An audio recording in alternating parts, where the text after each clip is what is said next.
Sloan Mercer's hand froze midair, the birthday cake knife glinting under fluorescent lights as the laughter in the conference room died like someone had cut the oxygen. Across the table, Noah Lane, quiet, steady, supposedly safe Noah Lane, met her eyes with a look that wasn't angry, wasn't hurt, just unnervingly calm. "What if I say yes?" His voice carried in the sudden silence, and Sloan felt the ground shift beneath her $1,000 heels. She'd meant it as a joke, a throwaway line to show she was human, approachable, one of them. But Noah wasn't laughing, and neither, suddenly, was anyone else.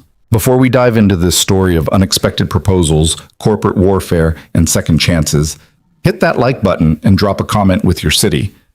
I want to see how far this story travels. Now, let's begin. The morning had started like every other Wednesday since Sloan Mercer became the youngest CEO in TechCore Industries' 40-year history. She'd arrived at 6:30 when the building still smelled like industrial cleaning solution and possibility, when the coffee maker in the executive break room hadn't yet been discovered by the masses. She'd reviewed quarterly projections, approved 3 budget proposals, and composed a carefully worded email to the board explaining why their preferred candidate for VP of Operations was, in her professional opinion, a complete disaster waiting to happen. By 9:15, she was already exhausted, but she'd perfected the art of looking energized. It was part of the uniform, the sharp blazer, the heels that added 3 inches to her 5'6" frame, the smile that suggested confidence without arrogance. At 34, she was acutely aware that half the company saw her as an experiment, and the other half was waiting for her to fail spectacularly. The birthday celebration for Marcus Chen, one of their senior developers, hadn't been her idea. Sloan generally avoided company celebrations the way other people avoided root canals. But her assistant, the terrifyingly efficient Priya Sharma, had insisted it would be good for morale and humanizing if the new CEO made an appearance. 10 minutes, Priya had said that morning, blocking Sloan's path to her office with the determination of a bouncer at an exclusive club. "That's all I'm asking. Cut the cake, say something nice about teamwork, let people see you're not a robot." "I'm not a robot," Sloan had protested. "Debatable," Priya had replied, but she'd been smiling. "Conference room B, 11 o'clock. I've already cleared your calendar." So at 11 o'clock, Sloan found herself in conference room B, which someone had decorated with streamers that looked like they'd been purchased during a clearance sale in 2003. The cake was from Costco, chocolate with vanilla frosting and "Happy Birthday Marcus" spelled out in blue icing that was already starting to melt under the fluorescent lights. About 30 employees had crammed into the space, most of them looking like they'd rather be literally anywhere else but understood that attendance was the price of being perceived as a team player. Marcus stood near the cake, looking uncomfortable in the way that people over 30 generally looked when forced to be the center of attention over something as mundane as aging another year. He was a good guy, competent, reliable, the kind of employee who showed up, did excellent work, and never caused drama. Exactly the kind of person Sloan wished she could clone. "Should I say something?" Sloan murmured to Priya, who had somehow materialized at her elbow like a well-dressed guardian angel. "Brief remarks?" "Emphasis on brief," Priya whispered back. "And smile. You have resting CEO face." Sloan cleared her throat, and the room's ambient noise dropped by half. It still startled her, that immediate attention, the way rooms reorganized themselves around her presence now. 6 months ago, she'd been the VP of Strategic Development, mostly invisible except during quarterly reviews. Now she was the sun, and everyone else had been forced into orbit. "I'll keep this short because I know everyone has actual work to do," Sloan began, and got a few appreciative chuckles. "Good." Self-deprecating humor played well. "Marcus has been with TechCore for 8 years, which in tech years is basically forever. He's led 3 major product launches, mentored half the development team, and according to his manager, he's the reason our cloud infrastructure didn't collapse during the Watson merger. So, thank you, Marcus. We're lucky to have you." She meant it, every word. But she could see the calculation in people's eyes, trying to determine if she was being genuine or performing sincerity for the cameras that existed only in their paranoid imaginations. Marcus gave a little wave, his ears reddening. "Thanks, Sloan. Thanks, Mrs. Mercer." "Sloan's fine," she said. even though it wasn't, not really. The distance between CEO and employee required certain formalities, certain boundaries. But she was trying to thread an impossible needle, authoritative but approachable, powerful but relatable, confident but not arrogant. She picked up the knife to cut the cake, and someone, Jenna from marketing, probably, she loved these moments, started a chorus of "Happy Birthday." Sloane joined in, her voice lost in the off-key cacophony, and felt the familiar dissonance of participating in human rituals while simultaneously observing herself participate, wondering if she was doing it correctly, if anyone could tell she was faking the ease of it all. The song ended. Sloane cut the first piece and handed it to Marcus. Then she started cutting more pieces, and people queued up with paper plates like she was running a very sad buffet. That's when Jenna, because of course it was Jenna, decided to turn the moment into something else entirely. "You know what Marcus needs?" Jenna announced to the room, her voice bright with the kind of mischief that Sloane had learned to recognize as dangerous. "A wife. Someone to appreciate all this kindness and reliability." "I'm standing right here," Marcus said, but he was grinning. "I'm just saying you're prime husband material," Jenna continued, warming to her theme. Several people laughed. "Stable job. Great with people. Probably amazing with kids." "I have a fish," Marcus offered. "Does that count?" "It's a start," someone called out, and more laughter rippled through the room. Sloane smiled, playing along, but she was already calculating her exit strategy. These things had a way of spiraling, and she needed to be back at her desk for a 1:30 call with their Singapore office. She glanced at her watch. 11:14. Acceptable. She could feasibly extract herself in the next 2 minutes. Then Jenna turned her attention to Noah Lane. Noah stood near the back of the room, partially hidden by a filing cabinet that someone had inexplicably left in the conference room months ago. He was holding a paper plate with a modest slice of cake, not eating it, just holding it like he'd forgotten what to do with his hands. He was the kind of person who seemed to occupy space apologetically, as if constantly aware he was taking up room that might be needed by someone more important. Sloane knew him, but only in the way she knew most of the employees: name, department, general reputation. Noah Lane, project manager, development division, competent, quiet. That was the extent of her knowledge, though she'd seen his name on enough successful project reports to know he was good at his job. "Now Noah," Jenna said, and Sloane saw Noah's shoulders tense slightly, saw the way he seemed to shrink even further behind the filing cabinet. Noah is the real catch here. Single dad, never complains, saves everyone's disasters. He's like the perfect husband hiding in plain sight. A few people murmured agreement. Noah's face had gone carefully neutral in the way that people's faces do when they're being discussed and want to disappear into the walls. "We should set him up with someone," another voice chimed in. David from finance, Sloane thought, though she wasn't certain. Seriously, the man's a saint. "Maybe he doesn't want to be set up," Noah said quietly, but his voice was drowned out by the gathering momentum of the conversation, the way groups of people sometimes decided collectively to turn someone into their entertainment for the afternoon. "What about you, Sloane?" Jenna asked, turning her bright, mischievous smile on the CEO. "You're single, right? Maybe you two should get together." The room went still in that particular way that happens when someone crosses a line, but no one's quite sure if they're allowed to acknowledge it. Sloane felt every eye turned toward her, felt the weight of the moment pressing down like atmospheric pressure before a storm. This was a test. She understood that immediately. If she reacted with offense, she'd seem uptight, unable to take a joke. If she ignored it, she'd seem cold, above it all. She needed to thread the needle again, acknowledge the humor, deflect the attention, maintain her authority without seeming authoritarian. She laughed. It was a good laugh, practiced, the kind that suggested she was in on the joke rather than the butt of it.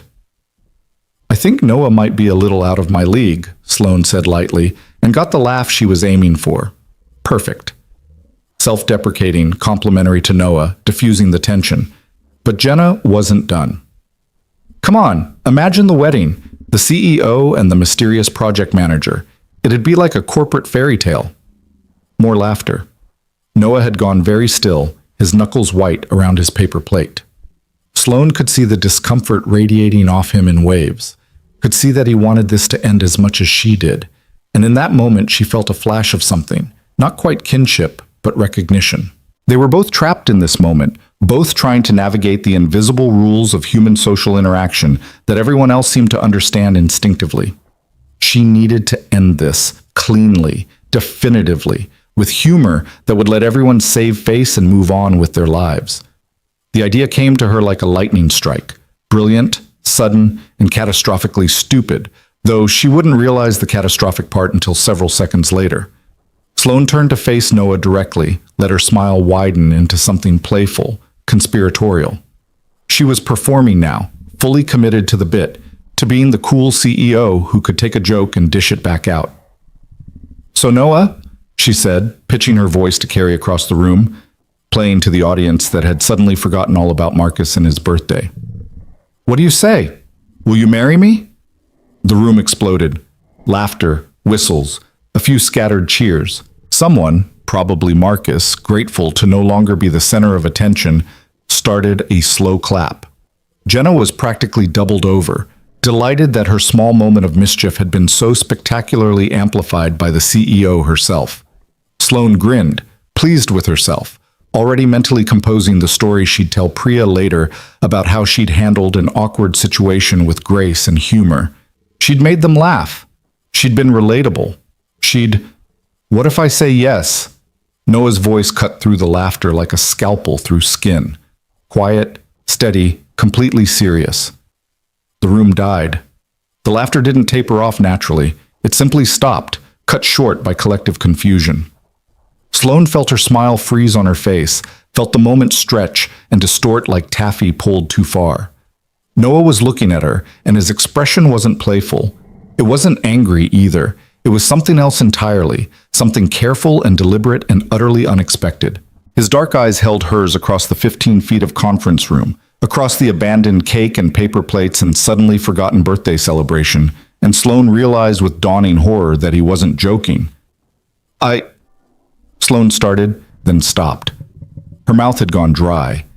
The room was so silent she could hear the humming of the fluorescent lights overhead, could hear someone's stomach growling, could hear her own heartbeat pounding in her ears.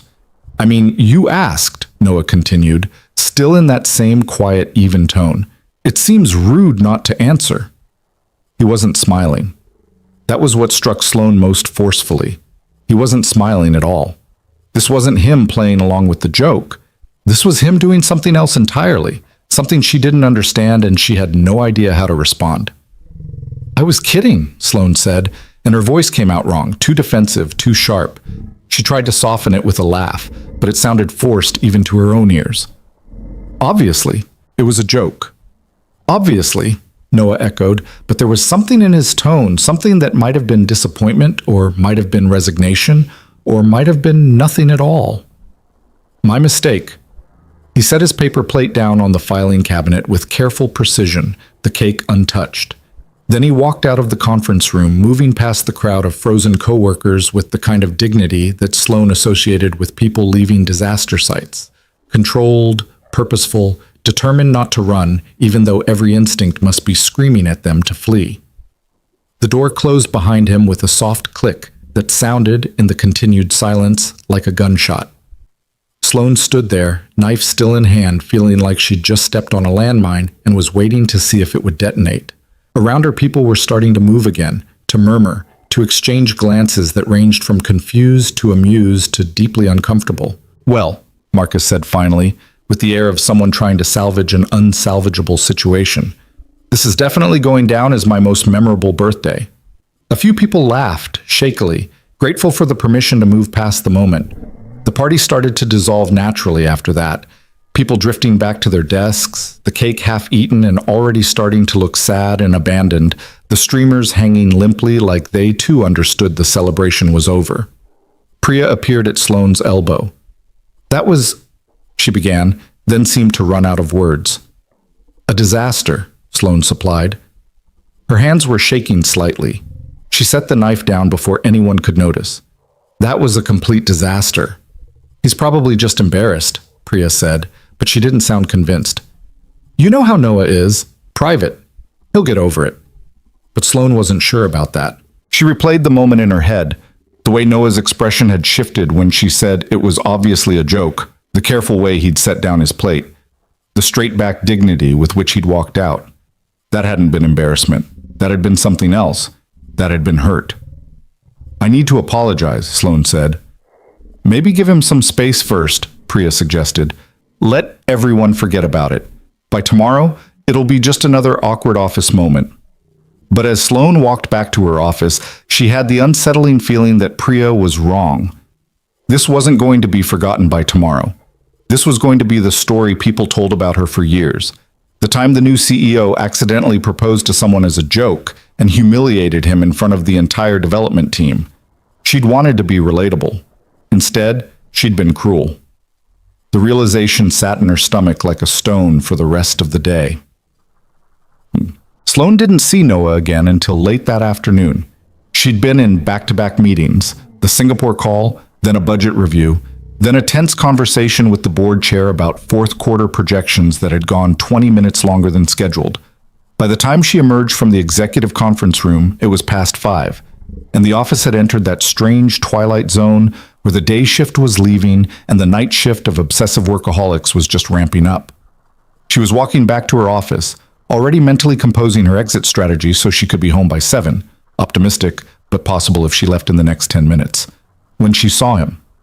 Noah was in one of the small collaboration spaces on the 3rd floor, the kind with glass walls that were supposed to promote transparency and open communication, but mostly just meant that everyone could watch you work. He was alone, hunched over his laptop, a cold cup of coffee beside him, and a stack of folders that suggested he'd be there for a while. Sloane slowed. She should keep walking, should go back to her office, grab her bag, leave this whole disaster of a day behind her. But her feet had other ideas, apparently, because she found herself changing course, heading toward the collaboration space. She knocked on the glass wall, even though the door was open. Noah looked up, and for a fraction of a second, Sloane saw something flash across his face. Surprise? Wariness? But it was gone so quickly she might have imagined it, replaced by careful neutrality. "Do you have a minute?" Sloane asked. Noah glanced at his laptop, at the work spread across the table, and Sloane felt a flash of irritation. She was the CEO. She didn't ask for people's time, she took it. But that irritation was immediately followed by shame, because that attitude, that casual assumption of power, was part of the problem, wasn't it? "Sure," Noah said finally. He closed his laptop but didn't stand, didn't move, just waited for her to say whatever she'd come to say. Sloane stepped into the room and closed the door behind her. Not for privacy, the walls were glass, but for the illusion of it, for the sense that this conversation was separate from the rest of the office, protected from gossip and speculation. "I wanted to apologize," she said, "for earlier, at the birthday thing. That was inappropriate." Noah was quiet for a moment, his hands resting flat on the table. He had good hands, Sloane noticed absently, capable hands, with long fingers and calluses on the fingertips that suggested he did something with them besides type. Guitar, maybe, or woodworking. "You didn't do anything wrong," Noah said finally. "It was just a joke." "It was a bad joke," Sloane corrected. "And I put you in an uncomfortable position. I'm sorry." Apology accepted. Noah's tone was polite, professional, completely closed off. This was him being courteous, going through the motions because she was his boss, and this was what the situation required, but there was no real forgiveness in it, no connection. He wanted her to leave. Sloane should have left. She'd apologized. The professional thing to do was accept his acceptance and move on. Instead, she found herself sitting down across from him, ignoring the way his eyebrows rose slightly in surprise. "Why did you say yes?" The question was out before she could stop it, before she could recognize it as the boundary violation it obviously was. Noah's jaw tightened. "I told you, it seemed rude not to answer." "That's not an answer?" "With respect, I don't think I owe you an answer," Noah said, and there was a bite to his tone now, the first crack in the professional facade. "You made a joke. I played along. End of story." "You didn't play along," Sloane said. "That's the thing. You weren't joking." They sat there in silence, the air between them charged with something Sloane couldn't quite name. Outside the glass walls, people walked by without looking in, everyone carefully minding their own business in that way that meant they were absolutely going to gossip about this later. "Why do you care?" Noah asked finally, and he sounded genuinely curious. You apologized. I accepted. That should be enough. It should be enough. Sloane knew that, but there was something about the way he'd looked at her in that conference room, something about the careful dignity with which he'd walked out, that had gotten under her skin in a way she couldn't quite explain. Because I humiliated you, Sloane said quietly, and I don't actually know why. That bothers me. Noah studied her for a long moment, and Sloane had the uncomfortable feeling of being assessed, of being seen in a way that she usually avoided. She spent so much energy controlling how people perceived her, crafting her image, managing her reputation, that being looked at directly, without the buffer of her CEO persona, felt almost physically uncomfortable. You want to know why I said yes? Noah said finally, not quite a question. If you're willing to tell me. Noah leaned back in his chair, his expression unreadable. Because for about 5 seconds, I thought you were serious. And for those 5 seconds, I thought maybe... He trailed off, shook his head. Doesn't matter. Like you said, it was a joke. I'm sorry, Sloane said again, and this time she meant it in a different way. Not just sorry for the joke, but sorry for the 5 seconds of hope she'd apparently created and then destroyed. Sorry for not seeing him clearly enough to realize her throwaway comment might land like a bomb. It's fine. Noah opened his laptop again, a clear dismissal. Was there anything else? There wasn't. There shouldn't be. Sloane stood, smoothing down her skirt with the kind of nervous gesture she usually suppressed. No, that was all. Thank you for hearing me out. Noah nodded, already refocusing on his screen. Sloane walked out of the collaboration space and headed back to her office. But the conversation stayed with her like a bruise, tender and aching, and impossible to ignore. She didn't know Noah Lane, didn't know anything about him beyond his personnel file and his work product, but she'd heard him, and that mattered in a way she couldn't quite articulate. That night, alone in her too large apartment with its too expensive furniture and its too quiet rooms, Sloane found herself thinking about those 5 seconds. About what it meant that Noah had, however briefly, believed her. About what it meant that part of her wished she'd been serious too. The next morning, Sloane made it her business to learn about Noah Lane. Not in a creepy way, she told herself, just in a responsible CEO understanding her employees' way. She pulled his personnel file, started reading through his project history, talked to his manager about his performance. The picture that emerged was interesting. Noah had been with TechCore for 6 years. He'd started as a junior project coordinator and worked his way up through sheer competence and reliability. His performance reviews were consistently excellent, meeting deadlines, managing stakeholders, handling crisis situations with calm efficiency. Multiple managers had noted that he was the person they assigned to disaster projects, the ones that were already 3 months behind and bleeding resources, because Noah had an almost supernatural ability to salvage the unsalvageable. But what really caught Sloane's attention were the patterns in his work schedule. Noah arrived early, 6:30 most mornings, earlier than almost anyone except Sloane herself. But he also left precisely at 5:30, every single day, without exception. No late nights, no weekend work, no after-hours emails. It was so consistent it looked like he'd programmed an alarm. And yet his work was always done. Always on time, always high quality, always exceeding expectations. Sloane asked his manager about it during their weekly one-on-one. Noah's probably our most reliable PM, David Hernandez said. David was head of the project management office, a calm, thoughtful man in his 50s who'd been with TechCore since before they'd gone public. If I have a project that absolutely cannot fail, I give it to Noah. He leaves at 5:30 every day, Sloane observed. 5:27, actually, David said, smiling slightly. You could set your watch by it, but it's never been a problem. The man's efficient in a way that makes everyone else look like they're moving through molasses. Why 5:30? David hesitated, and Sloane recognized the look, the careful consideration of how much to share about an employee's personal life, the weighing of privacy against context. He has a daughter, David said finally, 4 years old. His wife died 2 years ago, cancer. Noah's father lives with them and handles most of the childcare, but Noah picks up his daughter from daycare every evening, non-negotiable. Sloan sat with that for a moment. The personnel file hadn't mentioned any of this, but then why would it? Personal circumstances weren't part of the official record unless they affected performance. He never asked for accommodations, David continued, never requests special treatment. He just manages, does his job, does it exceptionally well, and leaves at 5:30 to be a father. I respect the hell out of it, honestly. So did Sloan.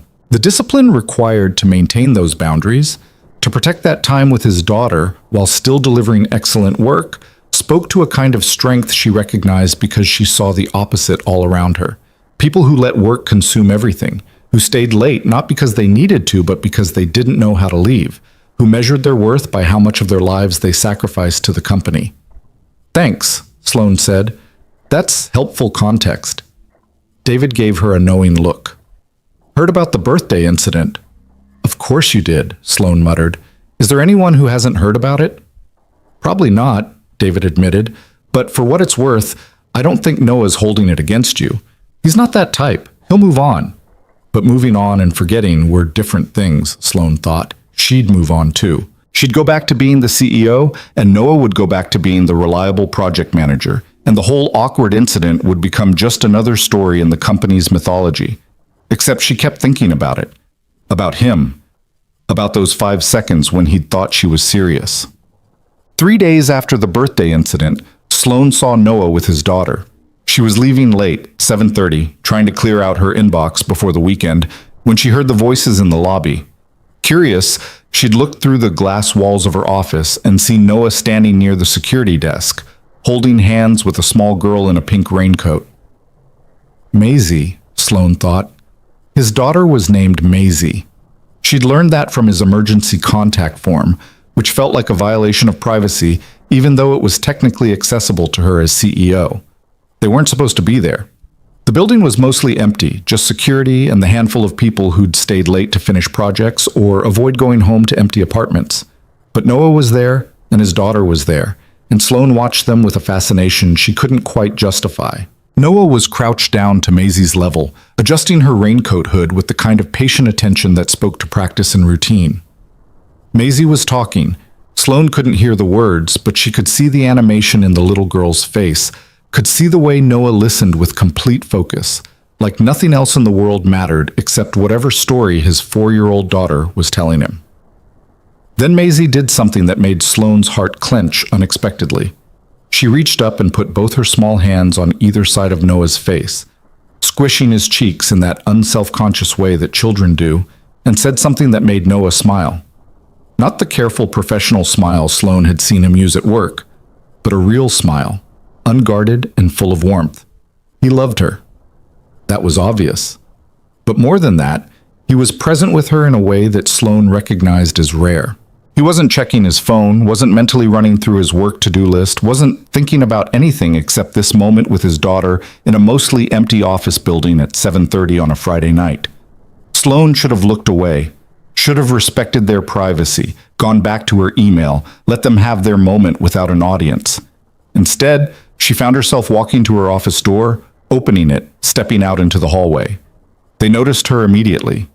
Maisie's head swiveled toward the sound, her eyes wide with the fearless curiosity of young children.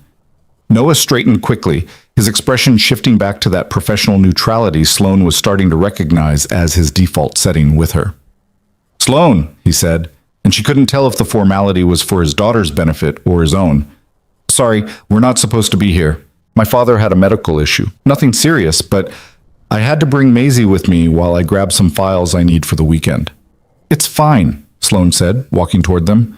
She was acutely aware of her heels clicking on the marble floor, of the way Maisie was studying her with that disconcerting directness that children have. No rule against children in the building after hours. "Is there a rule during hours?"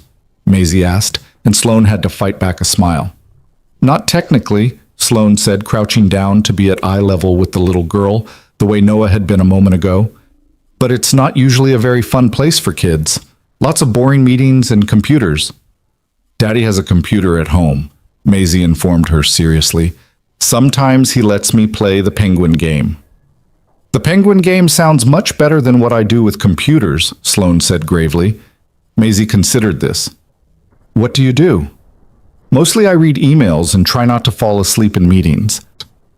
Maisie giggled, and the sound was so pure, so genuinely delighted that Sloane felt something in her chest loosen slightly. When was the last time she'd made someone laugh like that? Not the polite chuckles of business associates or the strategic laughter of networking events, but real, unguarded joy. We should go, Noah said, his hand resting protectively on Maisie's shoulder. Let you get back to your work. Actually, Sloane said, surprising herself, I was about to leave too. Long week. This was true, but it also wasn't the whole truth. The whole truth was that she'd been planning to stay for at least another hour, but suddenly that seemed less important than... what? Talking to Noah? Getting to know the man behind the careful professional facade? She didn't know. She just knew she wasn't ready for them to leave. Maisie, Noah said gently, can you sit on that bench for just a minute while I talk to Ms. Mercer? Maisie agreed with the easy compliance of a well-loved child, skipping over to the bench near the security desk and pulling a small stuffed elephant from her backpack. Noah waited until she was settled before turning back to Sloane. About the other day, he started. We don't have to talk about it, Sloane interrupted. I apologized. You accepted. It's done. Is it? Noah asked, and there was something in his tone that made Sloane pause. Isn't it? Noah was quiet for a moment, and Sloane had the sense he was choosing his words carefully, weighing each one before speaking. People at work have been different since the birthday thing. They look at me differently. They'll forget about it, Sloane said, but even as she said it, she wasn't sure it was true. Maybe. Noah glanced over at Maisie, who was making her stuffed elephant hop across the bench. Or maybe they'll just add it to the list of reasons I'm different. The single dad. The guy who leaves at 5:30. The one who doesn't come to happy hours or play on the company softball team because he has responsibilities. There was no self-pity in his voice, just tired resignation, and Sloane realized with uncomfortable clarity that she'd been thinking about the birthday incident only in terms of how it affected her reputation, her relationships with employees, her ability to be seen as approachable. She hadn't considered how it affected Noah beyond the immediate embarrassment. I'm sorry, she said again. I didn't think... No, Noah agreed quietly. You didn't. The words should have stung, but they didn't. They just landed like truth, heavy and undeniable.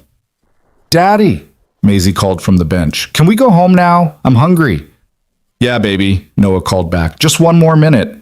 He looked at Sloane again, and she saw fatigue in his eyes. Not just the fatigue of a long week, but something deeper. The fatigue of someone carrying more weight than should be possible for one person.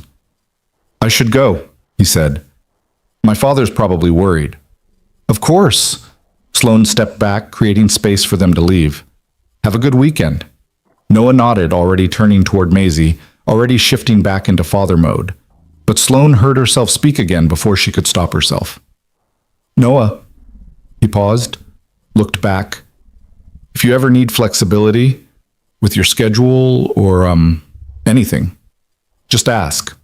We can work something out. Something flickered across Noah's face. Surprise, maybe, or suspicion. I'm fine, he said. But thank you. Then he collected Maisie, her small hand disappearing into his larger one, and they walked out of the building together.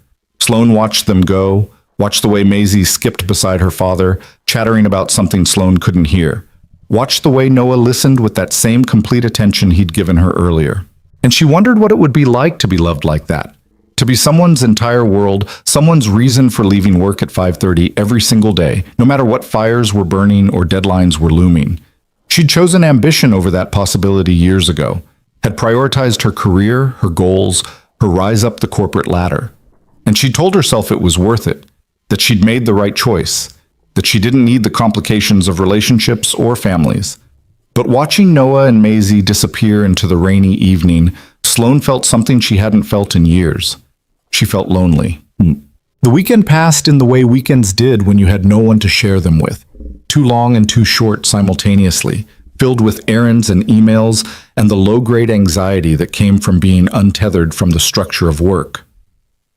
Sloane went to the gym, meal prepped for the week, called her mother in Arizona, and had the same conversation they always had about when Sloane was going to settle down and give her grandchildren. "I'm 34, Mom," Sloane had said, pacing her apartment with her phone pressed to her ear. "I have time." "Your cousin Jennifer just had her third," her mother had replied, because apparently this was a competition, "and she's younger than you." "Good for Jennifer. I'm just saying, sweetheart, you spend so much time at that office. Life is more than work." "I know that," Sloane had said, even though she wasn't sure she did. Work was the thing she understood, the place where effort translated directly into results.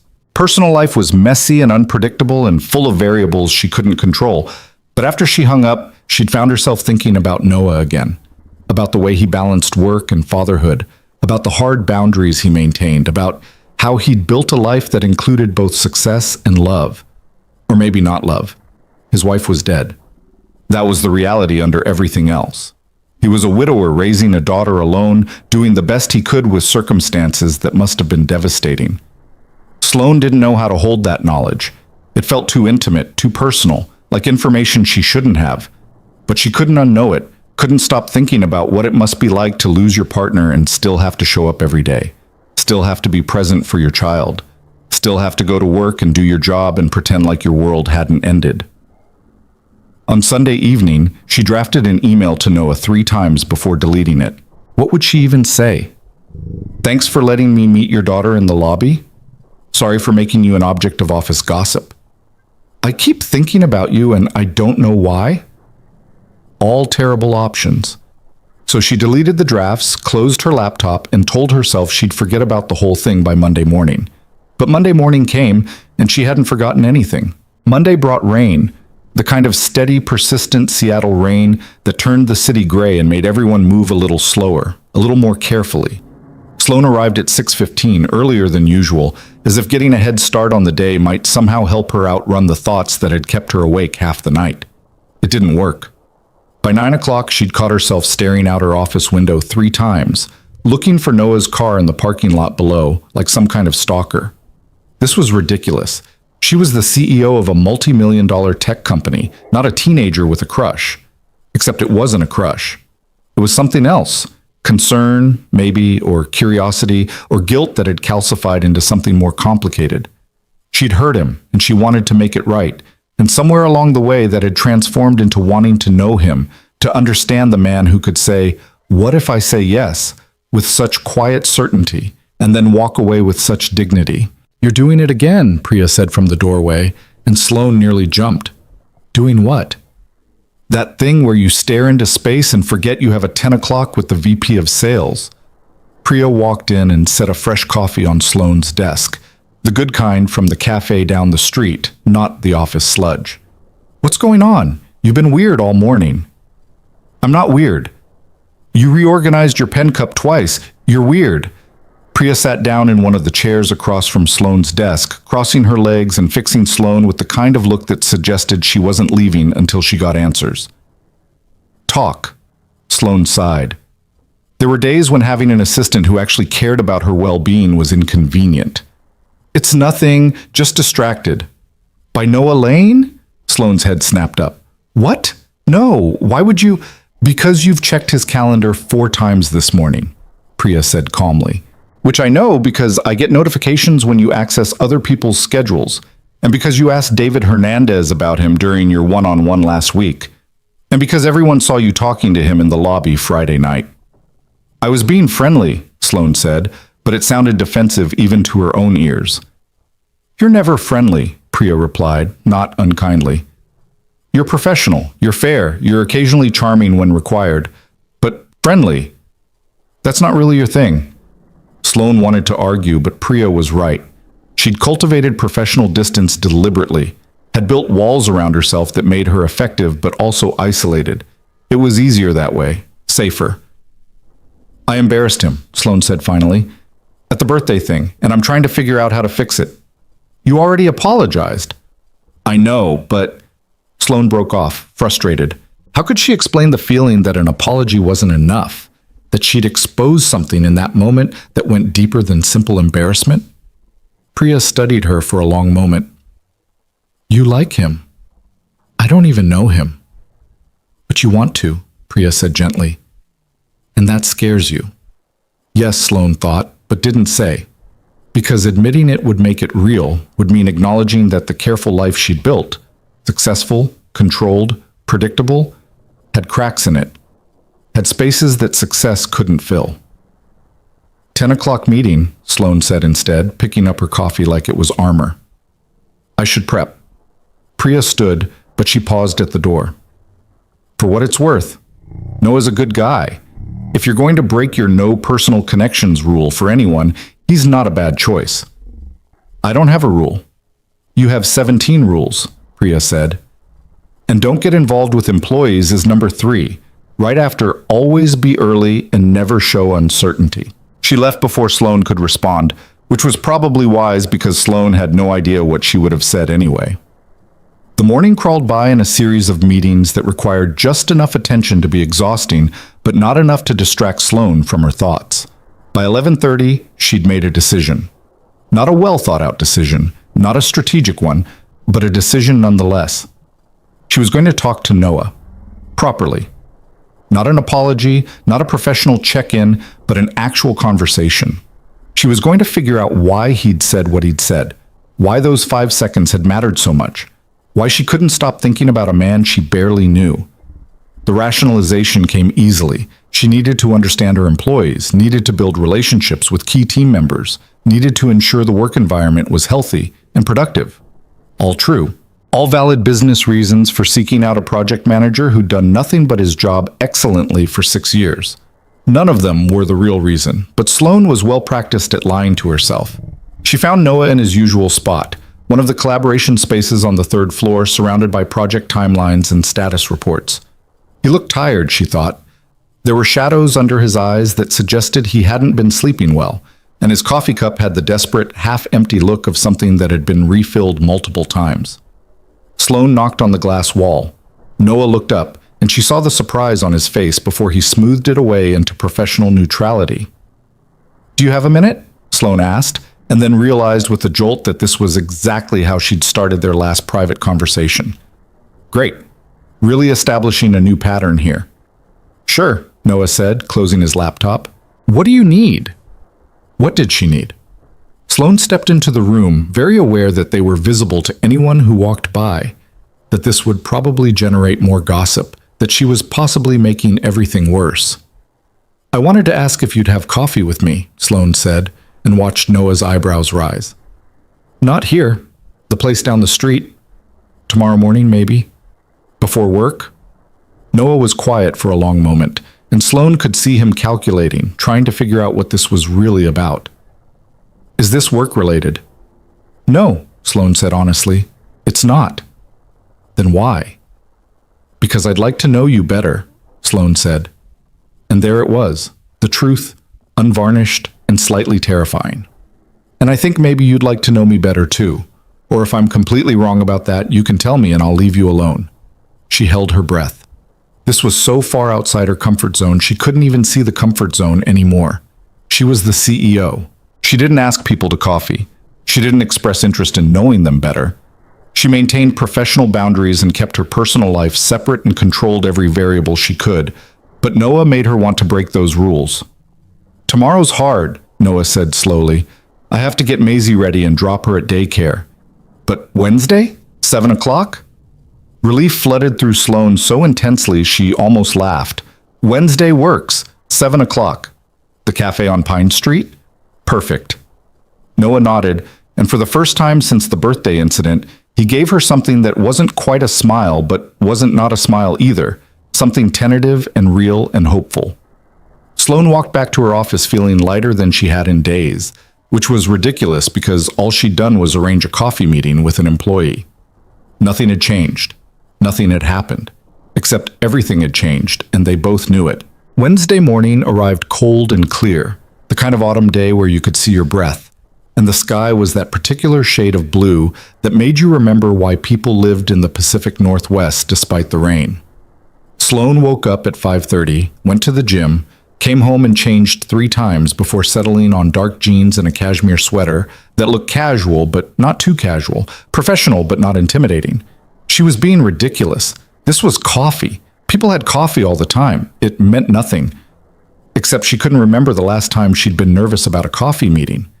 The cafe on Pine Street was one of those carefully curated Seattle institutions. Exposed brick, mismatched furniture, chalkboard menu listing drinks with names like Midnight Sage Latte that suggested someone had taken mixology classes and decided to apply them to coffee. Sloane arrived at 6:55 and immediately regretted being early because now she had to choose a table, which felt loaded with meaning.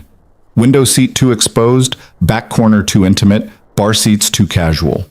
She settled on a table in the middle, ordered a regular coffee because she didn't trust her ability to pronounce Midnight Sage Latte without sounding pretentious, and tried to look like someone who regularly met employees for casual morning coffee and wasn't internally panicking about it.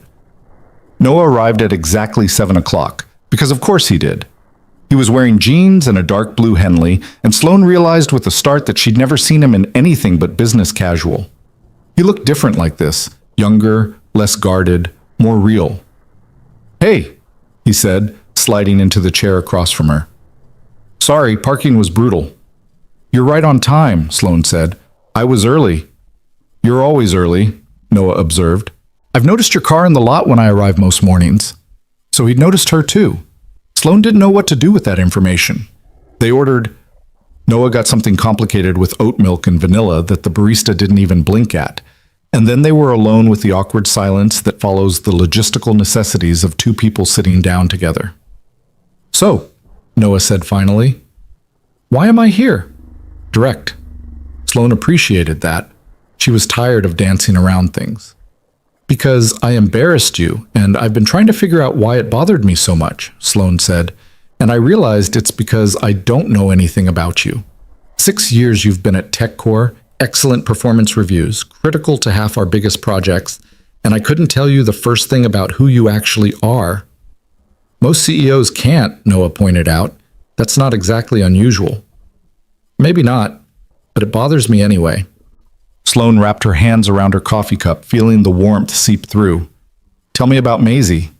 Noah's expression shifted immediately, the walls coming down, the professional mask slipping away to reveal something softer underneath. "What do you want to know?" "Everything," Sloane said honestly. "What's she like? What does she love? What kind of father are you?" Noah laughed, and it was the first real laugh Sloane had heard from him, low and genuine and tinged with exhaustion. "I'm a tired father. That's the main kind." He paused, considering. "Maisie's 4. She's obsessed with elephants, hence the stuffed one you saw Friday. She has 17 of them now. She's smart, scarily smart, asks questions I have no idea how to answer. Why is the sky blue? Where do thoughts come from? Why can't we keep the moon?" "Can't keep the moon?" "She saw the moon during the day once and wanted to take it home," Noah explained, and Sloane could hear the love in his voice, the tenderness mixed with amusement. "I had to explain that the moon isn't ours to keep. She was devastated." "How do you do it?" Sloane asked quietly. "The job, the parenting, everything, and make it look so easy." "It's not easy," Noah said flatly. "It's the hardest thing I've ever done, but I don't have a choice.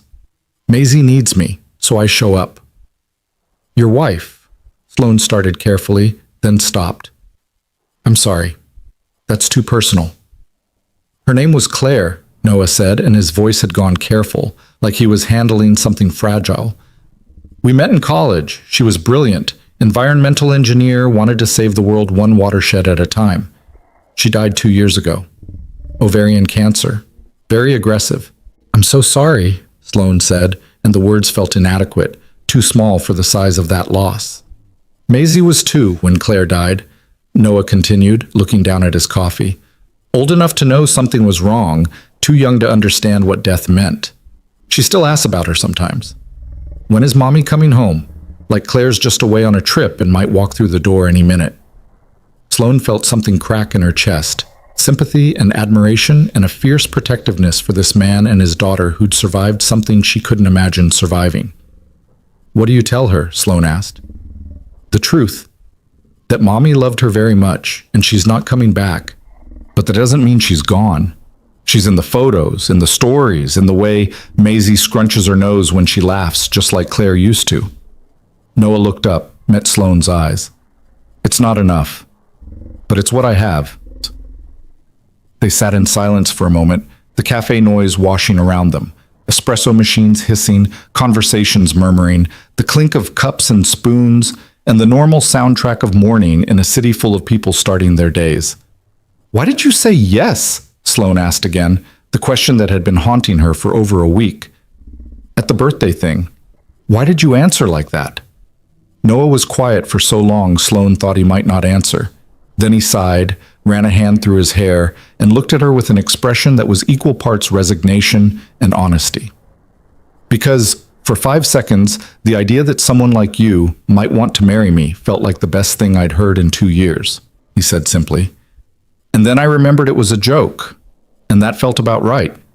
Because that's what my life is now, moments where I forget how much I've lost, followed by reality crashing back in." Sloane's throat felt tight. "I wasn't trying to hurt you." "I know," Noah said. "Noah, you were trying to be relatable, to show everyone you're human. Mission accomplished. That's not fair, isn't it?" Noah leaned back in his chair, and there was no anger in his voice, just tired honesty. "You're the CEO, Sloane. You're brilliant and powerful and terrifying, and you walk into rooms and everyone reorganizes themselves around you. Do you have any idea what that's like for the rest of us? Watching you exist in this different atmosphere where the rules don't apply the same way?" "That's not—" Sloane started, then stopped because she couldn't finish the sentence, because he was right. She did exist in a different atmosphere, had made deliberate choices to put herself there, to separate herself from the normal concerns and complications of other people's lives.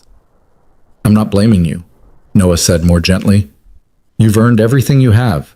But when you made that joke, for 5 seconds I forgot about the distance between us. Forgot that you're my boss, and I'm just a project manager with a kid and a dead wife. Forgot that someone like you doesn't end up with someone like me. And it felt possible. That's why I answered the way I did." "Someone like you," Sloane repeated. "What does that mean?" "Someone caring too much. Someone who leaves at 5:30 because he doesn't have a choice. Someone whose entire life is about survival, not ambition." Noah met her eyes steadily. "We're from different worlds, Sloane. You must see that." "I see a man who's done something extraordinary," Sloane said quietly. "Kept working, kept going, kept being an exceptional father and employee while dealing with grief that would have destroyed most people. That's not less than what I've done. It might be more." Noah looked at her for a long moment, and Sloane saw surprise there, and something else, something that looked like hope struggling against better judgment. "Why did you really ask me to coffee?" he asked. "Because I wanted to know you," Sloane said. "And because when I watched you with Maisie on Friday night, I saw something I haven't seen in a long time. Someone who's built a life that matters. Not just success, not just accomplishments, but something real." "You can have that too," Noah said. "Can I?" Sloane heard the vulnerability in her own voice and hated it, but she couldn't take it back. "I'm 34 years old. I'm the CEO of a company I've given everything to. I go home to an empty apartment every night. My mother calls once a week to remind me my biological clock is ticking. And I tell myself I chose this, that I'm happy, that this is what I wanted." "But you're not happy," Noah said, not quite a question. "I don't know," Sloane admitted. "I don't think I've let myself ask that question in years." The barista called out someone's order, a caramel macchiato for Jennifer, and they both flinched at the interruption, the reminder that they were having this conversation in public, that the real world was continuing around them. "I should go," Noah said, checking his watch. "Need to get to the office." "Right. Of course." Sloane stood when he did, fumbling with her coffee cup like she'd forgotten how to hold basic objects. "Thank you for talking to me, for being honest." "Sloane," Noah said, and she looked up. "I'm not sorry I said yes that day. Even if it was just for 5 seconds, even if it hurt afterward. I'm not sorry." He left before she could respond, weaving through the morning crowd toward the door. Sloane sat back down heavily, her coffee gone cold, her mind racing. She wasn't sure what had just happened, whether she'd made things better or worse, whether this was the beginning of something or just another complicated moment in an increasingly complicated situation. But she knew one thing with absolute certainty. She wanted more mornings like this. More conversations where the walls came down and the truth came out. More moments where Noah looked at her like she was a person, not a position. She wanted him. Not in some vague, abstract way, but specifically. She wanted his steadiness, his strength, his capacity for love that hadn't been destroyed by loss. She wanted to be someone who mattered to him, someone he thought about, someone who occupied space in his carefully ordered life. It was the worst possible idea. He was her employee. He was a widower with a 4-year-old daughter. He deserved stability and simplicity, not the complications of dating his boss. She should walk away now, should restore professional boundaries before anyone got hurt. But Sloane had spent her entire life making the smart choice, the strategic choice, the choice that advanced her career and protected her position. For once, she wanted to make the choice that felt right, even if it was completely wrong. The weeks that followed developed a pattern so natural it felt almost inevitable. Coffee on Wednesday mornings became a standing appointment, though neither of them acknowledged it as such. They'd meet at the cafe at 7, talk for 45 minutes about everything and nothing. Maisie's latest fixation, rocks currently, which she was collecting in her pockets until Noah had to start checking her clothes before laundry. Sloane's ongoing battles with the board over budget allocation, the small absurdities of corporate life that only made sense when shared with someone who understood. Then coffee stretched into lunch. Noah had mentioned needing to review project specifications for a critical client deadline, and Sloane had suggested they do it over food because she was skipping lunch too often anyway. They'd gone to a sandwich place near the office, ostensibly to discuss work, but it ended up talking about music instead. Noah played guitar, used to play in a band in college, before real life intervened, and Sloane admitted she'd taken piano lessons for 10 years as a child and remembered exactly none of it. "How do you forget 10 years of piano?" Noah had asked, genuinely baffled. "By not practicing and having a mother who cared more about the appearance of culture than actual musical ability," Sloane had replied. And Noah had laughed that real laugh again, the one she'd started to crave. Lunches became regular too, twice a week, sometimes 3 times when their schedules aligned. Always with the excuse of work, always with project updates or strategic discussions that could have been handled via email but somehow required in-person conversation. The office noticed.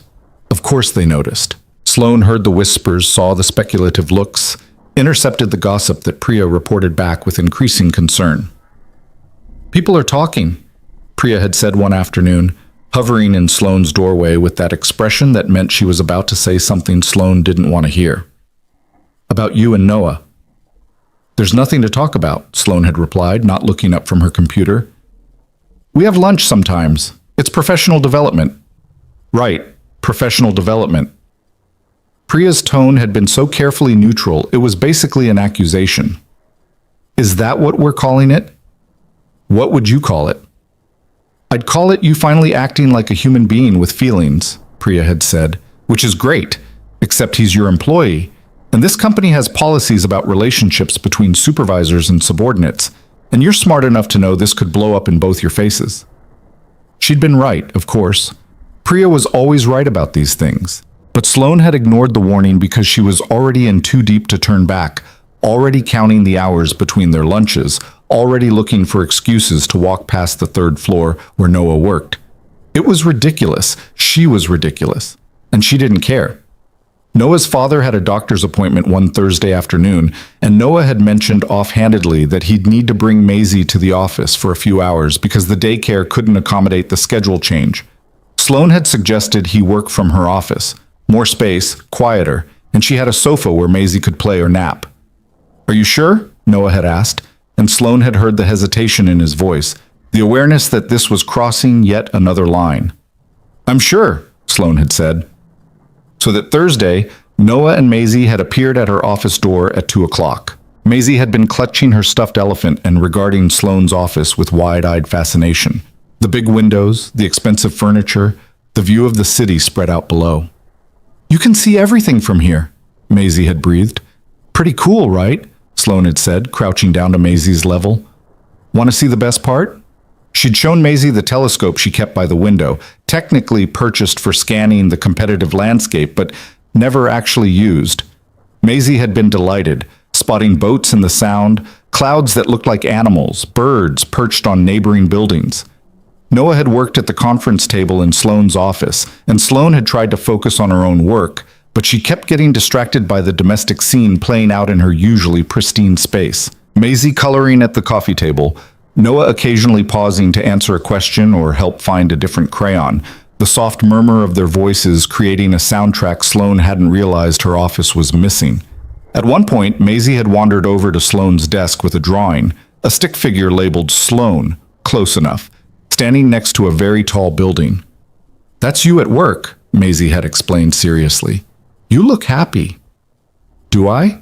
Sloane had asked, studying the crayon smile on the stick figure's face. "Uh-huh. Because you're with Daddy and me." The simplicity of it had hit Sloane like a physical blow. In Maisie's world, happiness was that straightforward, being with people you cared about, in places that felt safe. When had Sloane's world become so complicated that she'd forgotten that basic truth? "Thank you," Sloane had said softly. "This is beautiful. Can I keep it?" Maisie had nodded solemnly, and Sloane had pinned the drawing to her bulletin board, right next to quarterly projections and strategic plans and all the other things that supposedly mattered.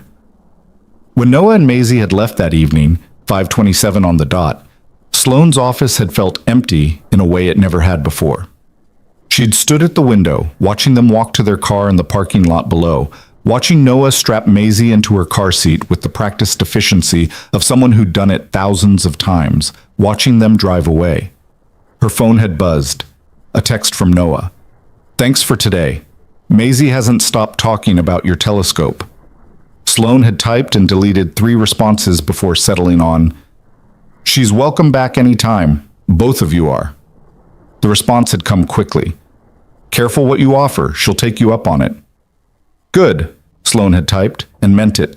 But that night, alone in her apartment with takeout she was too distracted to eat, Sloane had forced herself to confront what was happening. She was falling for Noah Lane. Not in some casual, this might be fun way, but seriously. She thought about him constantly. She rearranged her schedule to accommodate their lunches. She'd let his daughter draw pictures in her office and had felt genuine joy watching them together. This was dangerous. This was the kind of thing that ended careers and created hostile work environments and hurt people. She should stop, should restore boundaries, should remember all the reasons this was impossible. But the next morning, when Noah had texted asking if she wanted to grab coffee before work, Sloane had typed yes without hesitation. Because the truth was, she didn't want to stop. Didn't want to go back to the careful, controlled, lonely life she'd built. Didn't want to lose the feeling she got when Noah smiled at her like she was someone worth knowing, not just someone worth working for. She was in trouble. Deep, complicated, possibly career-ending trouble. And the terrifying part was that she didn't care enough to walk away. The trouble arrived on a Tuesday morning in the form of Gavin Crow standing in Sloane's doorway with a manila folder and an expression that made her instinctively straighten in her chair. Gavin was Finance's senior director, a man in his late 40s who'd been passed over for CFO twice and seemed to wear his disappointment like a second skin. He was competent enough, good with numbers and better at politics, the kind of employee who knew exactly how much effort to expend to look valuable without actually being indispensable. Sloane had never particularly liked him, but she'd never had a concrete reason to distrust him either, until now. Something about the way he was looking at her, pleased and concerned in equal measure, like he was about to deliver bad news he'd been looking forward to sharing, set off every alarm bell she'd developed in 15 years of corporate survival. "Gavin," she said, keeping her voice neutral, "what can I do for you?" "I'm afraid we have a problem," Gavin said, closing the door behind him without asking permission. Another red flag. "A serious one. Involves a potential breach of confidential information." Sloane's stomach tightened. "Sit down. Tell me what happened." Gavin settled into the chair across from her desk with the careful precision of someone who'd rehearsed this moment. He opened the manila folder and slid several printed documents across her desk. "These are access logs from our secure file server. Specifically, the folder containing details about the Meridian merger." The Meridian merger was TechCore's worst-kept secret, an acquisition they'd been negotiating for 6 months that would essentially double their market share in cloud infrastructure. It was sensitive enough that access to the files was restricted to C-suite executives, board members, and exactly 3 lawyers. Everyone else was supposed to remain completely in the dark until the deal was finalized. What about them? Sloan asked, though she was already scanning the logs, already seeing the problem before Gavin pointed it out. Notice anything unusual? Gavin asked, and there was something in his tone, satisfaction, maybe, or vindication, that made Sloan's skin crawl. There, highlighted in yellow on the 3rd page, was a username she recognized immediately. N. Lane. Noah Lane. The timestamp showed he'd accessed the merger folder 4 days ago, Thursday evening at 6:47 p.m., and had been in the files for approximately 18 minutes. This has to be a mistake, Sloan said immediately. Noah doesn't have access to these files. The permissions wouldn't allow it. That's what I thought too, Gavin said, and now he wasn't even trying to hide his pleasure. But I checked with IT. The permissions were modified last Tuesday. Someone with admin access added Noah Lane to the authorized users list. Who modified the permissions? That's the interesting part, Gavin said, leaning forward like he was sharing a particularly juicy piece of gossip. The modification came from an account with C-suite privileges. Your account, specifically. The world seemed to tilt slightly. My account? That's impossible. I never authorized Noah to access those files. I wouldn't even know how to modify server permissions. That's its job. And yet the logs show your credentials were used to make the change, Gavin said. He slid another document across the desk, this one showing the permission modification request, time-stamped last Tuesday at 7:23 a.m., submitted under Sloan's account. Either you gave him access or someone with your password did. I didn't give him access, Sloan said firmly, but her mind was racing. Last Tuesday morning, she'd been in early, as always, but she'd left her computer unlocked when she'd gone to grab coffee from the break room. She'd been gone maybe 5 minutes, 10 at most. Could someone have accessed her computer in that window? But why would they? Unless this was a setup. Unless someone was deliberately trying to make it look like Noah had stolen confidential information and trying to implicate Sloan in the process. What was Noah doing in those files? Sloan asked, trying to think strategically, to stay ahead of wherever this was going. That's what concerns me, Gavin said. The Meridian merger is extremely sensitive. If details leak before we're ready to announce, it could tank the deal, cost us hundreds of millions, possibly trigger SEC investigations. And Noah accessed very specific files, the financial projections, the integration timeline, the executive compensation structure. Exactly the information that would be most valuable to competitors or short sellers. You're suggesting Noah is leaking information? Sloan heard the defensive edge in her voice and tried to moderate it. She needed to sound objective, like a CEO evaluating a potential security breach, not like someone personally invested in Noah's innocence. Based on what evidence? Access logs show he opened files. That doesn't prove he did anything with the information. There's more, Gavin said, and pulled out his phone. He opened an email and turned it toward Sloan. This arrived in my inbox this morning. Anonymous sender, untraceable address. Sloan read the email with growing dread. It was brief, just a few sentences suggesting that TechCore should investigate unusual trading activity in their stock over the past week, that someone with inside information might be positioning themselves to profit from the merger announcement, that perhaps leadership should look at employees with access to sensitive files. This could be from anyone, Sloan said. A disgruntled employee, a competitor trying to cause problems, someone with a grudge. It's not evidence. I checked with our stock monitoring service, Gavin said. There's been unusual trading activity. Nothing dramatic enough to trigger automatic SEC alerts, but definitely abnormal. Small purchases by several different entities, all in the past week, all timed in a way that suggests advanced knowledge. And you think Noah is behind this? Sloan couldn't keep the skepticism out of her voice. Noah, who leaves every day at 5:30 to pick up his daughter, who's never shown the slightest interest in anything beyond doing his job well, you think he's suddenly running an insider trading scheme? I think someone accessed files they shouldn't have, Gavin said carefully. I think that someone used credentials that trace back to you, which puts you in a very difficult position. And I think that if we don't investigate this properly, and it turns out there was a breach, The board will want to know why the CEO ignored red flags. He was right, and Sloan hated that he was right. This was exactly the kind of thing that ended careers. Not the actual crime, if there even was one, but the appearance of impropriety, the suggestion that leadership had failed to protect company interests. If she swept this under the rug, and it later emerged that there had been a real breach, she'd be finished. But if she pursued this publicly, if she accused Noah based on circumstantial evidence, she'd destroy him. Even if he was eventually cleared, the stain of suspicion would follow him forever. No one would trust him with sensitive information again. He'd be radioactive. "I want to talk to Noah first," Sloan said. "Before this goes any further, I want to hear his side." "With respect, that's not advisable," Gavin said.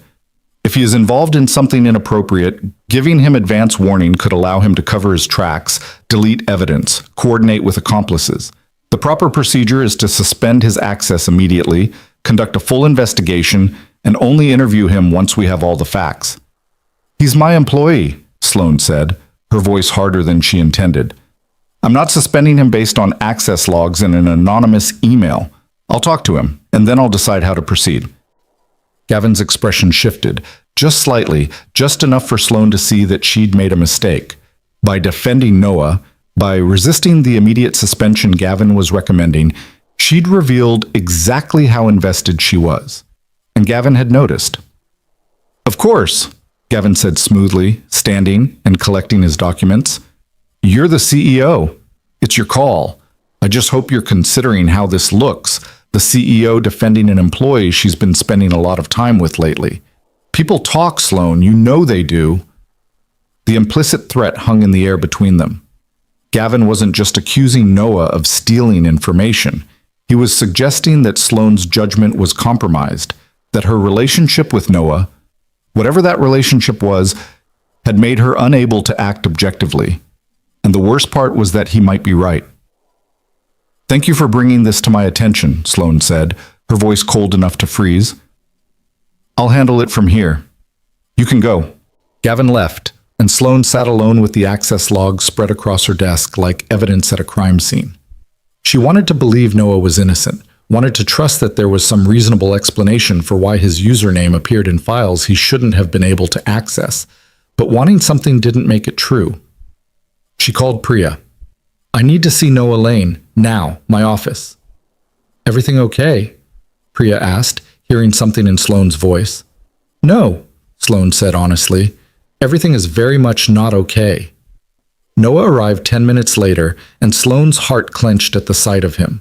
Relaxed, unsuspecting, smiling slightly like he thought this might be a pleasant surprise. He had no idea what was coming. "Hey," he said, closing the door behind him. "Priya said you wanted to see me. Is this about the Anderson project timeline? Because I think I can—" "Sit down, Noah," Sloan interrupted and watched his expression shift as he registered her tone. "What's wrong?" he asked, but he sat down, his body language immediately defensive. Sloan slid the access logs across her desk. "I need you to explain these." Noah picked up the documents, his eyes scanning the highlighted sections. She watched his face closely, looking for guilt or recognition or panic, but all she saw was confusion. "I don't understand," Noah said slowly. "These show my username in the Meridian merger files, but I've never accessed those files. I don't even have permission to—" He stopped, realization dawning. "Someone thinks I stole confidential information." "Did you?" Sloan asked, hating herself for asking but needing to hear him say it. Noah's head snapped up, his eyes meeting hers with an intensity that was almost painful. "No, absolutely not. I didn't access these files, and I have no idea how my username ended up in the logs." "The logs don't lie," Sloan said, playing devil's advocate even though everything in her wanted to believe him. "Your credentials accessed those files Thursday night at 6:47 p.m. Where were you at that time?" "Home," Noah said immediately. "With Maisie. My father was there too. We had dinner, gave Maisie a bath. I read her 3 books about elephants because she's decided she wants to be a zoologist when she grows up. I can give you the exact timeline of my evening if you need it." "Can anyone verify you were home, aside from your father and your 4-year-old daughter?" Noah's jaw tightened. "No. I wasn't planning on needing an alibi for my evening at home with my child. Sloane rubbed her temples, feeling a headache building behind her eyes. Noah, I want to believe you, but someone accessed those files using your credentials, and I need to figure out who and why. You want to believe me, Noah repeated, his voice flat, but you're not sure you do. I didn't say that. You didn't have to, Noah said. He stood abruptly, pacing to the window, his shoulders rigid with tension. This is about more than access logs, isn't it? Someone's coming after me, and you're trying to decide if I'm guilty before you even hear my defense. That's not fair, Sloane said, but even as she said it, she wondered if he was right. Gavin had planted the seed of doubt, and now it was growing, choking out her certainty like weeds in a garden. What's not fair is being accused of something I didn't do by the person I thought. Noah stopped abruptly, shook his head. Never mind. It doesn't matter. Say it, Sloane said. The person you thought what? Noah turned to face her, and the pain in his expression made Sloane want to look away, but she forced herself to hold his gaze. The person I thought cared about me, about who I actually am, not just what the evidence suggests. But maybe I was wrong about that. Maybe I've been wrong about a lot of things. Noah, what happens now? Noah interrupted. Do you suspend me? Launch an investigation? Call security to escort me out of the building? I don't know yet, Sloane admitted. I need to figure out what actually happened. While assuming I might be guilty, while trying to protect both you and this company, Sloane corrected, her voice rising despite her attempt to stay calm. You think this is easy for me? You think I want to believe you stole confidential information? But I'm the CEO, Noah. I have responsibilities beyond my personal feelings. There it is, Noah said quietly. Your personal feelings. What are those exactly? Because from where I'm standing, it's getting really hard to tell. The question hung between them like a challenge, and Sloane realized with sinking certainty that she'd reached a crossroads. She could give him the safe answer, the professional one, maintain the boundaries that were supposed to exist between CEO and employee, or she could tell him the truth and risk everything. I care about you, Sloane said, the words coming out raw and unpolished. More than I should, more than is probably wise, definitely more than is professional. I think about you constantly. I rearrange my schedule just to have coffee with you. I let your daughter draw pictures in my office because seeing you two together makes me feel something I haven't felt in years. So yes, Noah, I have personal feelings, and they're complicated and probably inappropriate, and they're making this situation infinitely harder than it already is. Noah stared at her, and Sloane couldn't read his expression. Surprise, maybe, or anger, or something else entirely. But despite all of that, Sloane continued, forcing herself to finish, I still have to do my job. And my job right now is figuring out how your username ended up in files you shouldn't have been able to access. Because if I don't, and this becomes a bigger scandal, it won't just be your career on the line. It'll be mine too, and possibly the company's. The silence that followed felt like it might shatter something. Noah walked back to the desk, placed the access logs down carefully, and looked at Sloane with an expression she couldn't decipher. I didn't do this, he said quietly. I don't know who did or why they're trying to make it look like I did, but I am not a thief and I am not a liar. And if you can't see that, if you need an investigation to tell you who I am, then maybe we don't know each other as well as I thought. He walked to the door, paused with his hand on the handle. For what it's worth, I care about you too. Probably more than I should. Definitely more than is wise. But I'm not going to stand here and defend myself to someone who's already decided I might be guilty. I haven't decided anything, Sloane protested. Haven't you? Noah opened the door. Let me know when the investigation starts. I'll make sure to have my lawyer ready. He left, and Sloane stood frozen in her office, the access logs still spread across her desk, the drawing Maisie had made still pinned to her bulletin board, and the feeling that she'd just made a catastrophic mistake settling in her stomach like lead. She'd meant to protect him, to give him a chance to explain, to find the truth before anyone else got involved. But instead she'd hurt him, had made him feel like she doubted him, had chosen her job over trusting him, and the worst part was that she couldn't even say he was wrong. The day deteriorated from there. Sloane spent 2 hours with IT trying to trace how Noah's credentials had been used, but the trail was clean, too clean actually, which made her more suspicious that this was a setup. Someone with decent technical skills could have stolen Noah's password, accessed the files remotely, covered their tracks. But proving that would take time, and time was something she didn't have. Because by 3 o'clock, word had spread. Sloane didn't know how. Gavin, probably, or maybe just the office gossip network that functioned with the efficiency of an intelligence agency. But suddenly everyone seemed to know that Noah Lane was under investigation for stealing confidential information. The whispers started immediately. The speculative looks. The way people stopped talking when Noah walked by. The careful distance his colleagues suddenly maintained. Sloane watched it happen through her office window, watched Noah become radioactive in real time, and hated herself for not being able to stop it. At 4:30, she got a call from the board chair. "Sloane," Richard Kaufman said, his voice carrying that particular blend of concern and authority that made Sloane's shoulders tense automatically. "I heard we might have a security breach. Tell me it's not as bad as I'm hearing." "It's complicated," Sloane said carefully. "We're investigating possible unauthorized access to sensitive merger documents. I don't want to speculate until we have all the facts." "Gavin seems to think it's one of your project managers." "Noah Lane?" Of course Gavin had already called the board. Of course he had. The access logs show Noah's credentials were used, but that doesn't necessarily mean Noah was the one who used them. We're exploring all possibilities. "Including the possibility that he's guilty?" "Including all possibilities," Sloane repeated. "Good," Richard said. "Because if this leaks, if the merger falls apart because we couldn't keep our own house secure, the board will want answers. And they'll want to know why the CEO didn't act decisively when presented with evidence of wrongdoing." The implicit threat was clear. Handle this correctly or face consequences. Sloane had spent 6 months earning the board's trust, proving she deserved the CEO position despite her age and relative inexperience. One misstep, one scandal, one hint that she'd let personal feelings compromise her judgment, and they'd remove her so fast her head would spin. "I understand," Sloane said. "I'll keep you updated." She hung up and stared at her computer screen, at the email from HR outlining the formal investigation procedures, at the carefully worded memo she needed to send to department heads about the security review they were conducting. Everything was falling apart, and she had no idea how to stop it. At 5:15, Noah walked past her office. Sloane saw him through the glass walls, saw the rigid set of his shoulders, the careful blank expression on his face.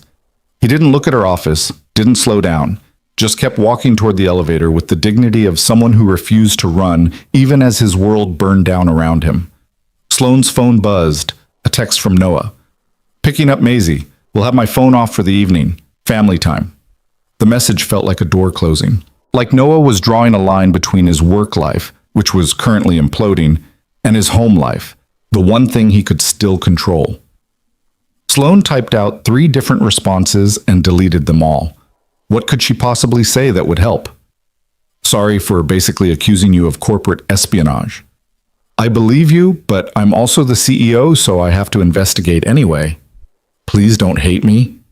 She settled on, "Understood. Enjoy your evening with Maisie." The response came back almost immediately. "I always do. She's the one thing in my life that's uncomplicated." The implication was clear. Sloane was the complication. Their relationship, whatever it was, had become the problem. She worked until midnight, combing through IT logs and security records, looking for any evidence that would clear Noah definitively. But the more she looked, the worse it seemed. His credentials had accessed the files. The timing matched when he would have had opportunity if he'd stayed late or logged in remotely. There were no obvious signs of hacking or credential theft. On paper, Noah looked guilty, and Sloane had no idea how to prove he wasn't. The next morning, she called an emergency senior leadership meeting. Gavin was there, looking pleased with himself. David Hernandez from the PMO looked worried. The CFO, general counsel, and head of HR all wore expressions of professional concern masking personal speculation. "We have a situation," Sloane began, and laid out the facts as clinically as she could manage. The access logs, the anonymous email, the unusual trading activity, the need to investigate before this became a bigger scandal. "What are you recommending?" the general counsel asked. Sloane took a breath. This was the moment, the decision that would define how this all played out. I'm recommending we suspend Noah Lane pending a full investigation, she said, and felt something inside her crack. We'll maintain his salary and benefits, but he'll be on administrative leave until we determine what actually happened. If he's innocent, we'll reinstate him with a formal apology. If he's guilty, we'll terminate and pursue legal action. Seems reasonable, Gavin said, and Sloane wanted to throw something at his smug face. I'll handle the suspension personally, Sloane continued. David, I'll need you to redistribute Noah's projects. Make sure nothing falls through the cracks while he's out. David nodded, his expression troubled. Noah's not going to take this well. Probably not, Sloane agreed. But it's the right thing to do. We protect the company's interests while ensuring the investigation is fair and thorough. If Noah's innocent, and I hope he is, then we owe him a clean resolution. She almost choked on the words. If Noah was innocent? She knew he was innocent. Every instinct she had screamed that he was innocent. But she was the CEO, and she had to act like she was objective, like her personal feelings didn't matter, like her heart wasn't breaking at the thought of what she was about to do. The meeting ended, and Sloane returned to her office to draft the suspension letter. The legal language came easily. Administrative leave, pending investigation, full cooperation expected, salary and benefits maintained, no admission of wrongdoing implied. But every word felt like a betrayal. She called Noah at 10 o'clock. He answered on the third ring, and she could hear activity in the background, voices, movement, the ambient noise of the office. Noah, can you come to my office, please? Sloane kept her voice professionally neutral, even though she wanted to scream, wanted to tell him she was sorry, wanted to explain that this wasn't what she wanted, but what she had to do. On my way, Noah said, and hung up. He arrived 5 minutes later, and the moment he walked through her door, Sloane saw that he already knew. He'd seen this coming, had probably spent the entire night preparing himself for exactly this moment. You're suspending me, Noah said. Not a question. Yes, Sloane said, and slid the letter across her desk. Administrative leave, effective immediately, full pay and benefits. The investigation should take no more than 2 weeks, possibly less. Noah picked up the letter but didn't read it. So you've decided I'm guilty. I've decided we need to investigate properly, Sloane corrected.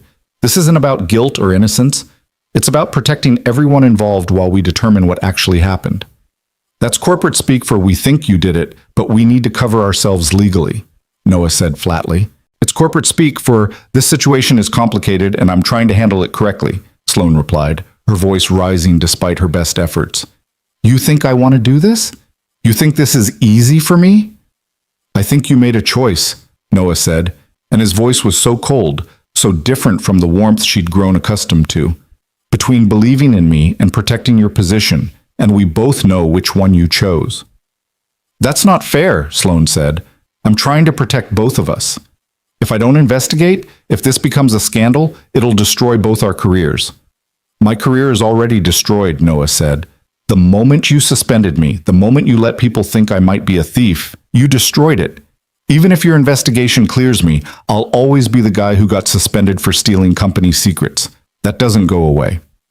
He was right, and Sloane knew it. She told herself the suspension was necessary, was protecting Noah by taking the investigation seriously. But the truth was darker. She was protecting herself, protecting her position, choosing her career over trusting him. And Noah knew it. I'm sorry, Sloane said quietly.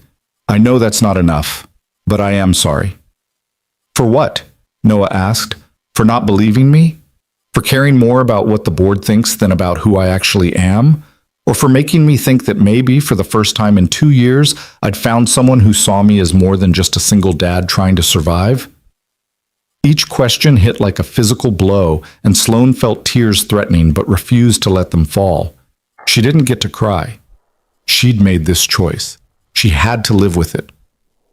All of it, Sloane said. I'm sorry for all of it.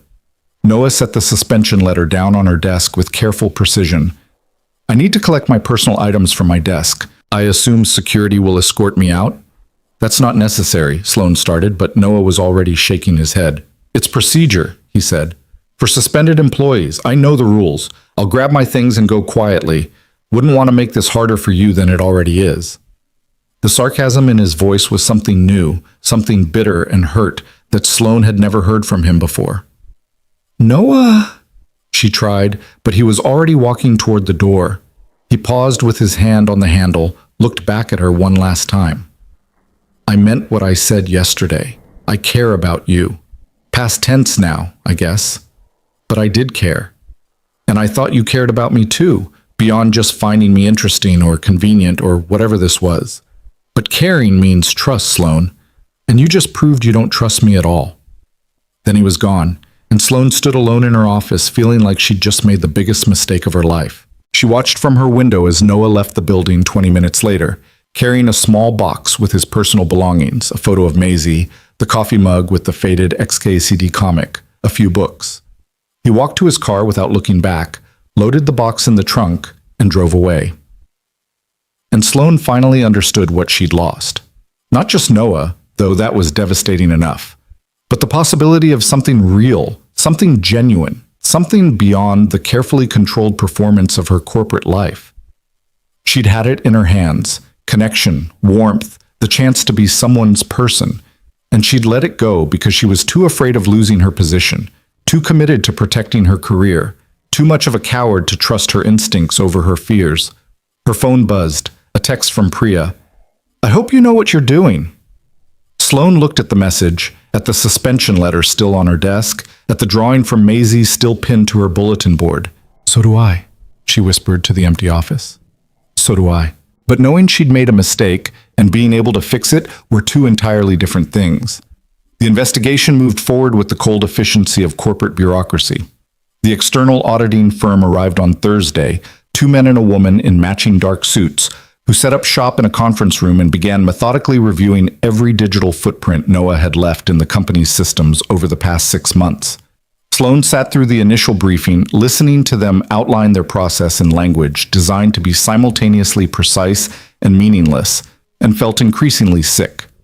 We'll need access to Mr. Lane's work computer, personal devices if company-owned, email archives, and any shared drives he had access to, the lead auditor said. A man named Peterson who had the kind of aggressively neutral expression that came from years of investigating people's worst moments. We'll also need to interview his colleagues, supervisors, anyone who might have observed unusual behavior. How long will this take? Sloane asked, even though they'd already told her 2 weeks, maybe 3 if they found complications. Depends on what we find, Peterson said. If Mr. Lane is innocent, the evidence should show that relatively quickly. If he's not, he trailed off meaningfully. If he's not, Sloane thought, then I've failed at reading people so fundamentally that I shouldn't be in charge of anything more complicated than a lemonade stand. She authorized everything they needed, signed the paperwork, and tried to focus on the dozens of other responsibilities that came with running a company. But her concentration was shot. She'd catch herself staring at Noah's empty collaboration space on the 3rd floor, or checking her phone for texts that didn't come, or wondering what he was doing with his suddenly free days. Priya found her like that on Friday afternoon, standing at her office window looking at nothing, her coffee gone cold on her desk. You look terrible, Priya said bluntly. When's the last time you ate? Sloane couldn't remember. I'm fine. You're not fine. You're a disaster. Priya walked over and physically turned Sloane away from the window. And before you tell me it's because of the investigation stress, we both know that's not the whole truth. I suspended an innocent man, Sloane said quietly. I chose protecting my position over believing in someone I care about. That seems like a good reason to be a disaster. You don't know he's innocent, Priya pointed out, though her tone was gentle. The investigation isn't finished. I know, Sloane said. The same way you know when someone's lying to you, when something doesn't feel right. I know Noah didn't do this, and I suspended him anyway. Priya was quiet for a moment, then sighed. You were in an impossible position. The board was breathing down your neck. Gavin was making noise about cover-ups, and you had evidence that looked damning. What were you supposed to do? Trust him, Sloane said simply. I was supposed to trust him. Even if it cost you your job? The question hung between them like a challenge. Would Sloane have sacrificed her career, her position, everything she'd worked for on faith in a man she'd known for a few months? She wanted to say yes, wanted to believe she was capable of that kind of courage. But the honest answer was more complicated. I don't know, Sloane admitted. And that's the problem. I don't know what I would have chosen if those were really the only two options. But I know what I did choose, and I have to live with that. Her phone rang before Priya could respond. The auditors asking for another meeting. Sloane went, listened to their preliminary findings, and felt her stomach drop with every word. We've identified several anomalies, Peterson said, spreading printouts across the conference table like he was building a prosecution case. Mr. Lane's access patterns show unusual activity over the past 2 months.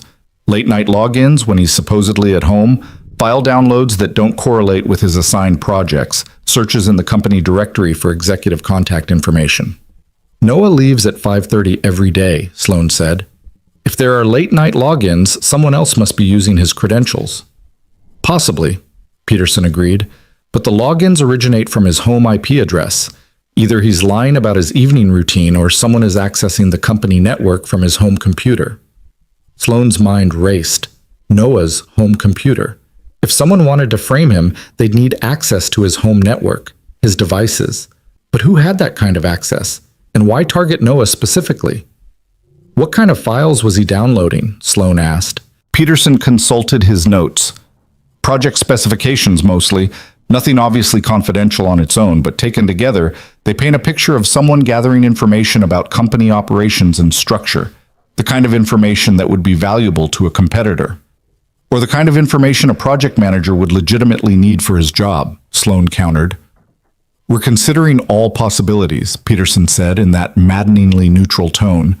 But you should prepare for the possibility that Mr. Lane may have been engaged in corporate espionage for some time. The Meridian merger files might just be the tip of the iceberg. The meeting lasted another hour, each minute adding weight to the case against Noah. By the time Sloane returned to her office, it was past 7 and the building was mostly empty. She sat at her desk and pulled up Noah's personnel file again, reading through 6 years of performance reviews, project completions, manager comments. Every single evaluation praised his reliability, his integrity, his calm competence under pressure. Not one person in 6 years had ever suggested Noah was anything other than exactly what he appeared to be. A good employee trying to balance work and single parenthood. Had she been that wrong about him? Had the past few months been an elaborate performance, Noah getting close to her to gain access to sensitive information? The thought made her physically ill, but she forced herself to consider it objectively. Except she couldn't be objective. Because when she thought about Noah, she didn't see a corporate spy or a master manipulator. She saw the man who'd crouched down to adjust his daughter's raincoat with patient attention. She saw the father who left every day at 5:30 because Maisie needed him. She saw the widower who still wore his wedding ring on a chain around his neck because he wasn't ready to fully let go. Those weren't the actions of someone running a con. Those were the actions of someone trying to survive with his integrity intact. Her phone buzzed. A text from an unknown number. You need to look closer at Gavin Crowe. Sloane stared at the message, her pulse quickening. She typed back, "Who is this?" No response. She waited 5 minutes, then 10, but the mysterious texter had apparently said everything they intended to say. Look closer at Gavin Crowe. What did that mean? Gavin was the one who'd brought the security breach to her attention in the first place. If Gavin was involved, why would he expose the very crime he was committing? Unless that was the point. Unless Gavin had orchestrated this entire thing and was using Noah as a scapegoat to cover his own tracks. Sloane's mind spun through the possibilities. Gavin had been passed over for CFO twice. He had financial expertise and access to systems. He'd been the one to discover the access logs and bring them to her attention. He'd pushed for immediate suspension, for treating Noah as guilty before the investigation even started. And he'd been the one to suggest that Sloane's relationship with Noah compromised her judgment, planting seeds of doubt about whether she could be objective. What if the whole thing was a setup? What if Gavin had stolen Noah's credentials, accessed the merger files, and created a trail that pointed directly at Noah while simultaneously implicating Sloane in covering for him? It was paranoid. It was conspiracy thinking. But the more Sloane thought about it, the more sense it made. She called the auditors. I need you to expand your investigation, she said without preamble. Look at everyone who had access to modify server permissions. Specifically, I want you to look at Gavin Crowe's activity over the past 2 months. Peterson sounded surprised, but professional. Are you suggesting Mr. Crow might be involved? I'm suggesting we look at all possibilities, Sloan said, throwing his own words back at him, including the possibility that someone set Noah Lane up. She hung up before Peterson could argue and immediately called the company's IT director, a woman named Sandra Kim, who'd been with TechCore since the beginning and knew every system inside and out. Sandra, I need a favor, Sloan said, and I need you to keep it completely confidential. Okay. Sandra sounded cautious, which was fair given the current climate. Can you trace who accessed my computer the morning that Noah's permissions were modified? I left it unlocked for maybe 10 minutes. I need to know if anyone used it during that window. I can try, Sandra said, but if someone knew what they were doing, they could have covered their tracks pretty well. Try anyway, Sloan said. Please. She spent the rest of the evening in her office, going through financial records and audit trails, looking for any anomaly that might point to Gavin. She found small things, expense reports that seemed slightly inflated, travel reimbursements for trips that didn't quite match the company calendar, nothing definitively wrong, but enough to make her suspicious. At midnight, Sandra called back. You were right, Sandra said, and Sloan's heart leaped. Someone did access your computer that morning. They were careful, but not careful enough. They left a keylogger trace that captured their own credentials when they typed in the permission modification. Whose credentials? Sloan asked, though she already knew. Gavin Crow's, Sandra confirmed. He used your computer to modify Noah's permissions, making it look like you authorized the access. Then Noah's credentials were used from a remote location. I'm still tracing that, but it looks like someone accessed the network through a VPN that masked the real IP address. Can you prove this? Sloan demanded. Evidence that would hold up in court if necessary? Give me until morning, Sandra said. I want to document everything properly. But yes, I think I can prove Gavin framed Noah Lane. Sloan thanked her and hung up, then sat in the dark office feeling a mixture of relief and rage so intense she was shaking. Noah was innocent. She'd known it, had felt it in her bones, but now she had proof. Gavin had orchestrated this entire thing, had stolen confidential information and framed Noah for it, had manipulated the investigation, had played on Sloan's fears about appearing compromised, and she'd let him. She'd suspended Noah, had doubted him, had chosen protecting herself over trusting him. The question now was what to do about it. She could wait for the auditors to finish their investigation, let the evidence emerge through official channels. That was the safe play, the one that protected her from accusations of rushing to judgment. Or she could act now, could call an emergency board meeting, expose Gavin before he had a chance to cover his tracks further, reinstate Noah immediately with a full public apology. The second option was risky. If she was wrong, if the evidence didn't hold up, she'd look impulsive and personally compromised. The board might remove her for acting emotionally instead of strategically. But if she was right, and everything in her screamed that she was, then every hour Noah remained suspended was another hour of injustice, another moment where his reputation was being destroyed while the real criminal went free.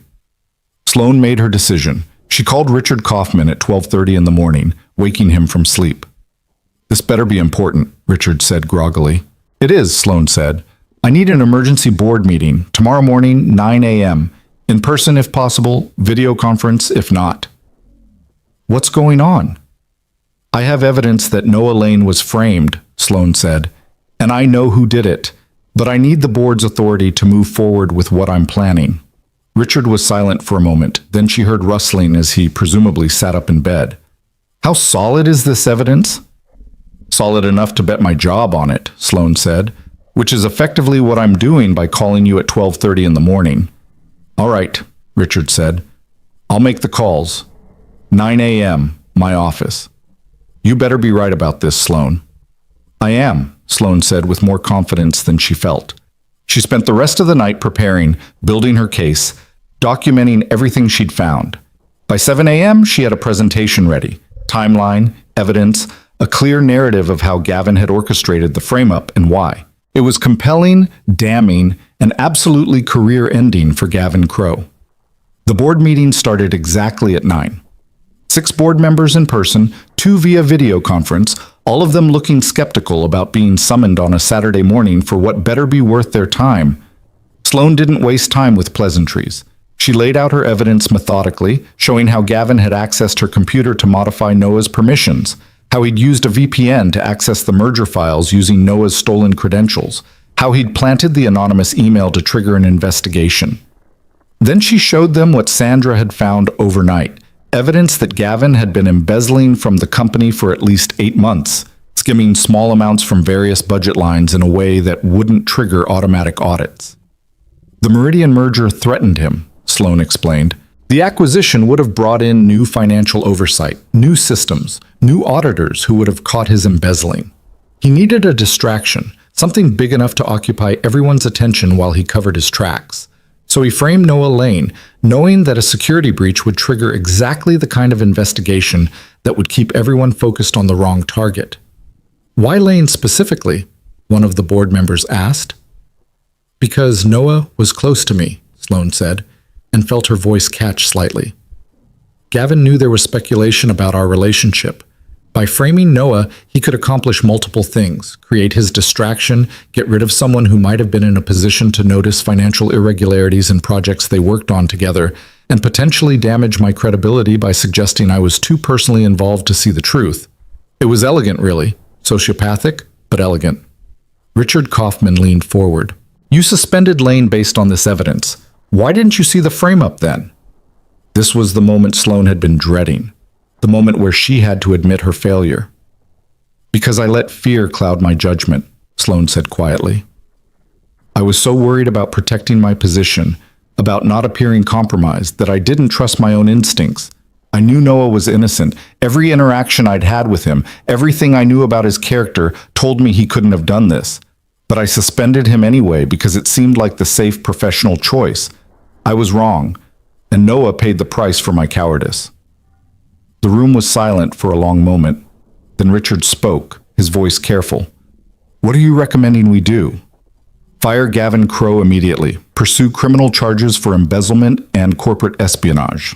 Reinstate Noah Lane with full back pay, a formal public apology, and whatever compensation our legal team thinks appropriate for the damage to his reputation. And then let me resign if the board feels my judgment in this matter disqualifies me from continuing as CEO. You're offering to resign? Another board member sounded surprised. I'm offering to face consequences for my mistakes, Sloan said. I failed one of my employees. If the board believes that failure is serious enough to warrant removal, I'll accept that decision. More silence. Then Richard said, We need to discuss this privately. Wait outside, please. Sloan left the conference room and stood in the hallway, her heart pounding. She'd just put her career on the line for Noah, had admitted to failures that would normally be glossed over or spun more favorably. But she was done with spin, done with protecting herself at the expense of doing what was right. 20 minutes later, Richard called her back in. The board has decided to accept your recommendations regarding Mr. Crowe and Mr. Lane, Richard said. Security is already escorting Gavin out of the building. Our legal team will handle the criminal referral. As for your position, Sloan braced herself. We're satisfied that you acted appropriately once you had complete information, Richard continued. The initial suspension of Mr. Lane, while unfortunate, was defensible given the evidence you had at the time. Your work overnight to uncover the truth and your willingness to admit mistakes shows exactly the kind of leadership we want. The board votes to retain you as CEO. Relief flooded through Sloan so intensely she felt lightheaded. Thank you. Don't thank us yet, Richard said. You still have to fix this mess with Noah Lane, and given what you've told us about your personal involvement, that's not going to be easy.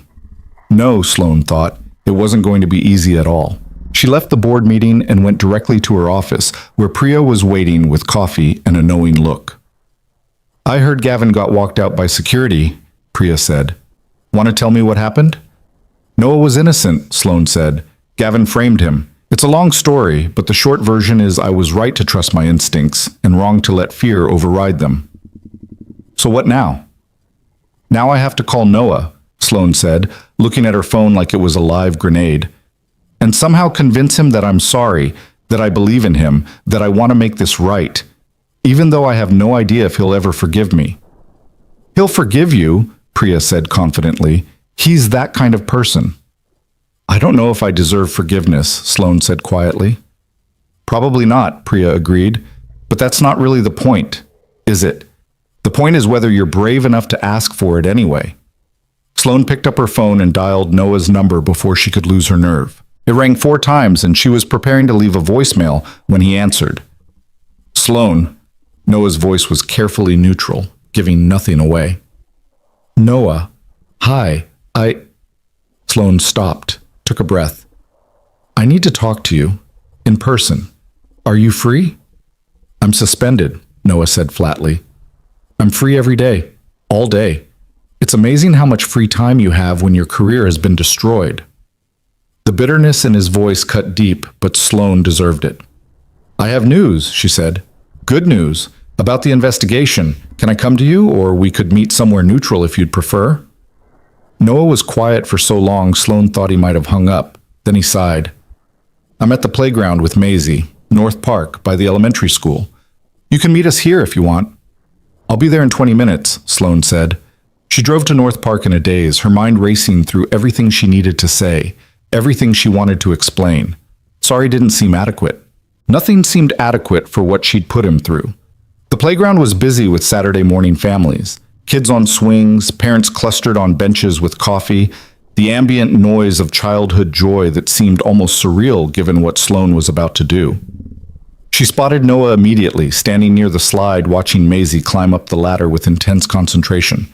He saw her approaching and said something to Maisie, who waved enthusiastically. Sloane waved back, her heart clenching at the little girl's uncomplicated happiness. Hey, Noah said as she reached him. His expression was guarded, his posture defensive. He'd built walls back up, and Sloane didn't blame him. Hey, Sloane said. Thanks for seeing me. You said you had news. I did. I do. Sloane took a breath. You were framed. Gavin Crowe stole your credentials, accessed the merger files, set you up to take the fall for his own embezzling. We have proof. The board met this morning and fired him. Criminal charges are pending. Noah stared at her, his expression unreadable. I'm cleared? Completely, definitively. Your suspension is lifted effective immediately. You're welcome back to work Monday with full back pay and a formal apology from the company. We'll also be issuing a company-wide communication explaining what happened and clearing your name publicly.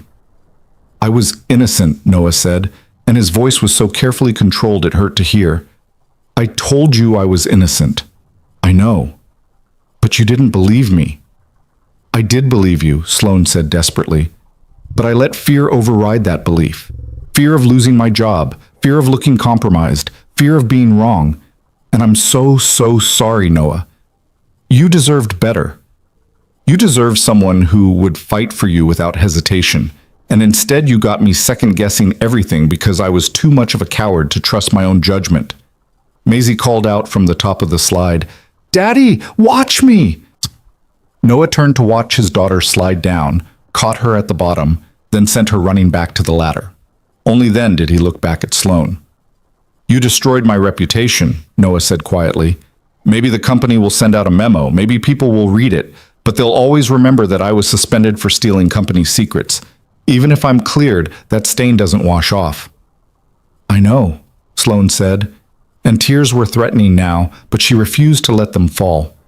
And I will spend however long it takes making this right.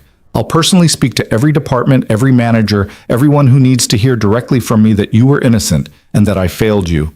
I'll give you the highest performance rating possible, a promotion if you want it, whatever you need to rebuild your career here. Or if you'd rather leave, I'll write you a recommendation so glowing you'll have offers within a week. You think a promotion fixes this? Noah asked, and now there was anger in his voice, the first real emotion he'd shown. You think a good recommendation makes up for what you put me through? No, Sloane said. Nothing makes up for it. But I'm offering anyway because I don't know what else to do. Tell me what you need, Noah. Tell me how to fix this. I needed you to trust me, Noah said. Last week when I told you I didn't do it, I needed you to believe me without evidence, without proof, just based on knowing who I am as a person. That's what I needed. Everything else is damage control. He was right, and the truth of it broke something in Sloane's chest. I'm sorry, she whispered. I'm so sorry. Maisie came running over, her cheeks flushed from playing. Sloane, did you come to play with us? Not today, sweetheart, Noah said gently, but his eyes never left Sloane's face. Sloane has to go back to work. But it's Saturday, Maisie protested. CEOs work on Saturdays sometimes, Noah explained. Maisie considered this, then looked at Sloane with a child's uncomplicated directness. Are you still sad, like you were before? The question caught Sloane off guard. What do you mean? Last time I saw you at your office, you looked sad, Maisie explained, even though you smiled. Daddy says sometimes grown-ups smile even when they're sad inside. Out of the mouths of babes, Sloane thought. Yeah, honey, I'm still a little sad. Why? Because I hurt someone I care about, Sloane said honestly. And I don't know if he'll forgive me. Maisie looked at her father with that peculiar wisdom that children sometimes have. Daddy says forgiveness is when you love someone more than you're mad at them. Do you love Sloane, Daddy? Noah closed his eyes briefly, and Sloane saw pain flash across his face. That's complicated, Maisie. No, it's not, Maisie said with 4-year-old certainty. Either you do or you don't. I do, Noah said quietly, and Sloane's breath caught. But love isn't always enough. Mommy used to say love makes everything possible, Maisie said. Even hard things. Noah crouched down to his daughter's level. Mommy was right about a lot of things. But this is grown-up stuff, okay? Sloane and I need to figure some things out. Maisie nodded seriously, then hugged her father before running back to the playground. Noah stood slowly, and when he looked at Sloane, his expression was raw in a way she'd never seen before. I do love you, he said. I didn't want to, didn't plan to, tried really hard not to, but I do. And that's what makes this so hard. Because I love you, and you still chose protecting yourself over believing in me. How do I trust that won't happen again? How do we build something real when you've already shown me that your career will always come first? I don't know, Sloane admitted. I can't promise I won't make mistakes. Can't promise I'll always make the right choice. But I can promise that I'll try, every single day, to be worthy of your trust. And I can promise that I love you too, so much it terrifies me, and that I want to find a way to make this work. I need time, Noah said finally, to think, to process, to figure out what I want. Coming back to TechCore, working for you after everything that's happened, it's a lot. Take all the time you need, Sloane said. I'll be here. Whenever you're ready to talk, to try, to figure this out together, I'll be here. Noah nodded, then looked past her to where Maisie was playing. I should get back to her. Thanks for coming to tell me about Gavin and for clearing my name. It's the least I could do, Sloane said. She walked back to her car, feeling the weight of everything they'd said and everything they hadn't. Noah loved her. But love, as he'd pointed out, wasn't always enough. Not when trust had been broken. Not when the foundation they'd been building had cracked so fundamentally. Sloane drove home and spent the rest of the day alone in her apartment, thinking about choices and consequences, about courage and cowardice, about what it meant to love someone, and whether that love was enough to overcome the mistakes she'd made. She didn't have answers, but she had hope, fragile and tentative, that maybe Noah would find a way to forgive her, and maybe that would be enough to start building something new. The week that followed was one of the longest of Sloane's life. She drafted and redrafted the company-wide communication about what had happened with Gavin and Noah, trying to strike the impossible balance between transparency and discretion, between vindicating Noah and not turning him into office gossip fodder all over again. The final version was straightforward and brief. Gavin Crowe had been terminated for misconduct including embezzlement and falsifying evidence. Noah Lane had been fully cleared of all suspicion and reinstated with the company's sincere apologies. Anyone with questions should direct them to HR. She sent it Monday morning and watched the office react in real time through her glass walls. Shock, mostly. Gavin had been good at appearing competent and trustworthy, and the revelation that he'd been stealing and manipulating everyone for months sent ripples of unease through every department. But mixed with the shock was something else. Relief, maybe, or validation, from the people who'd never quite believed Noah could have done what he was accused of. David Hernandez appeared at her door an hour after the email went out, looking tired but satisfied. I knew it, he said without preamble.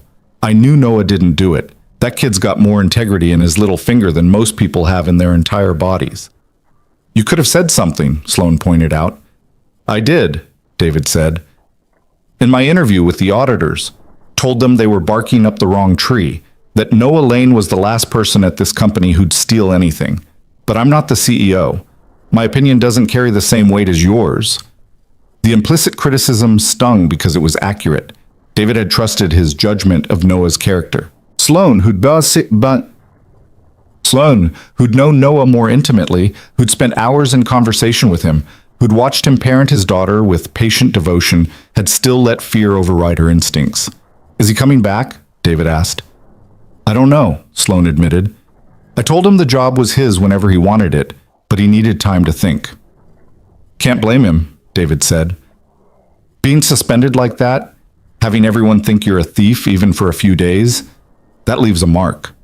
Even with the truth out now, there'll be people who wonder if maybe the company's just covering something up. I know, Sloane said quietly. That's what makes this so unforgivable. I didn't just hurt Noah. I damaged his reputation in a way that might never fully heal. David studied her for a long moment. You care about him, as more than just an employee. It wasn't a question, but Sloane answered anyway. Yes. Does he know that? Yes, not that it matters much now. Sloane gestured at the email still displayed on her screen. I proved I'm willing to sacrifice him to protect my position. That's not really the foundation for a healthy relationship. Maybe not, David agreed, but it's also human. We all make mistakes when we're scared. The question is what you do after, how you try to make it right. He left, and Sloane sat with his words, turning them over in her mind. She'd apologized. She'd cleared Noah's name. She'd given him space. What else could she do? The answer came to her slowly over the next few days, crystallizing into clarity like ice forming on a window. She'd been approaching this wrong, treating it like a problem to be solved through the right combination of apologies and professional gestures. But that wasn't what Noah needed. What Noah needed was for her to understand what she'd actually done. Not just the suspension, not just the failure to trust him, but the deeper betrayal of showing him that her career would always come first. If she wanted Noah to trust her again, she needed to prove that he mattered more than her position. And there was only one way to do that convincingly. On Thursday morning, Sloane scheduled a meeting with Richard Kaufman. I've been thinking about the board's offer to let me stay on as CEO, Sloane said, sitting across from him in his downtown office with its view of Elliott Bay and the mountains beyond. And I'm not sure it's the right decision. Richard's eyebrows rose. You want to resign after we just voted to keep you? I want to do what's best for the company, Sloane said carefully. And I'm not sure that's me. Not right now. I made a serious error in judgment with Noah. Yes, I eventually figured out the truth, but only after suspending an innocent man and damaging his reputation. That kind of mistake raises questions about my leadership. The board doesn't think so, Richard pointed out. We reviewed everything. You acted reasonably given the evidence you had at the time. But that's the problem, Sloane said, leaning forward.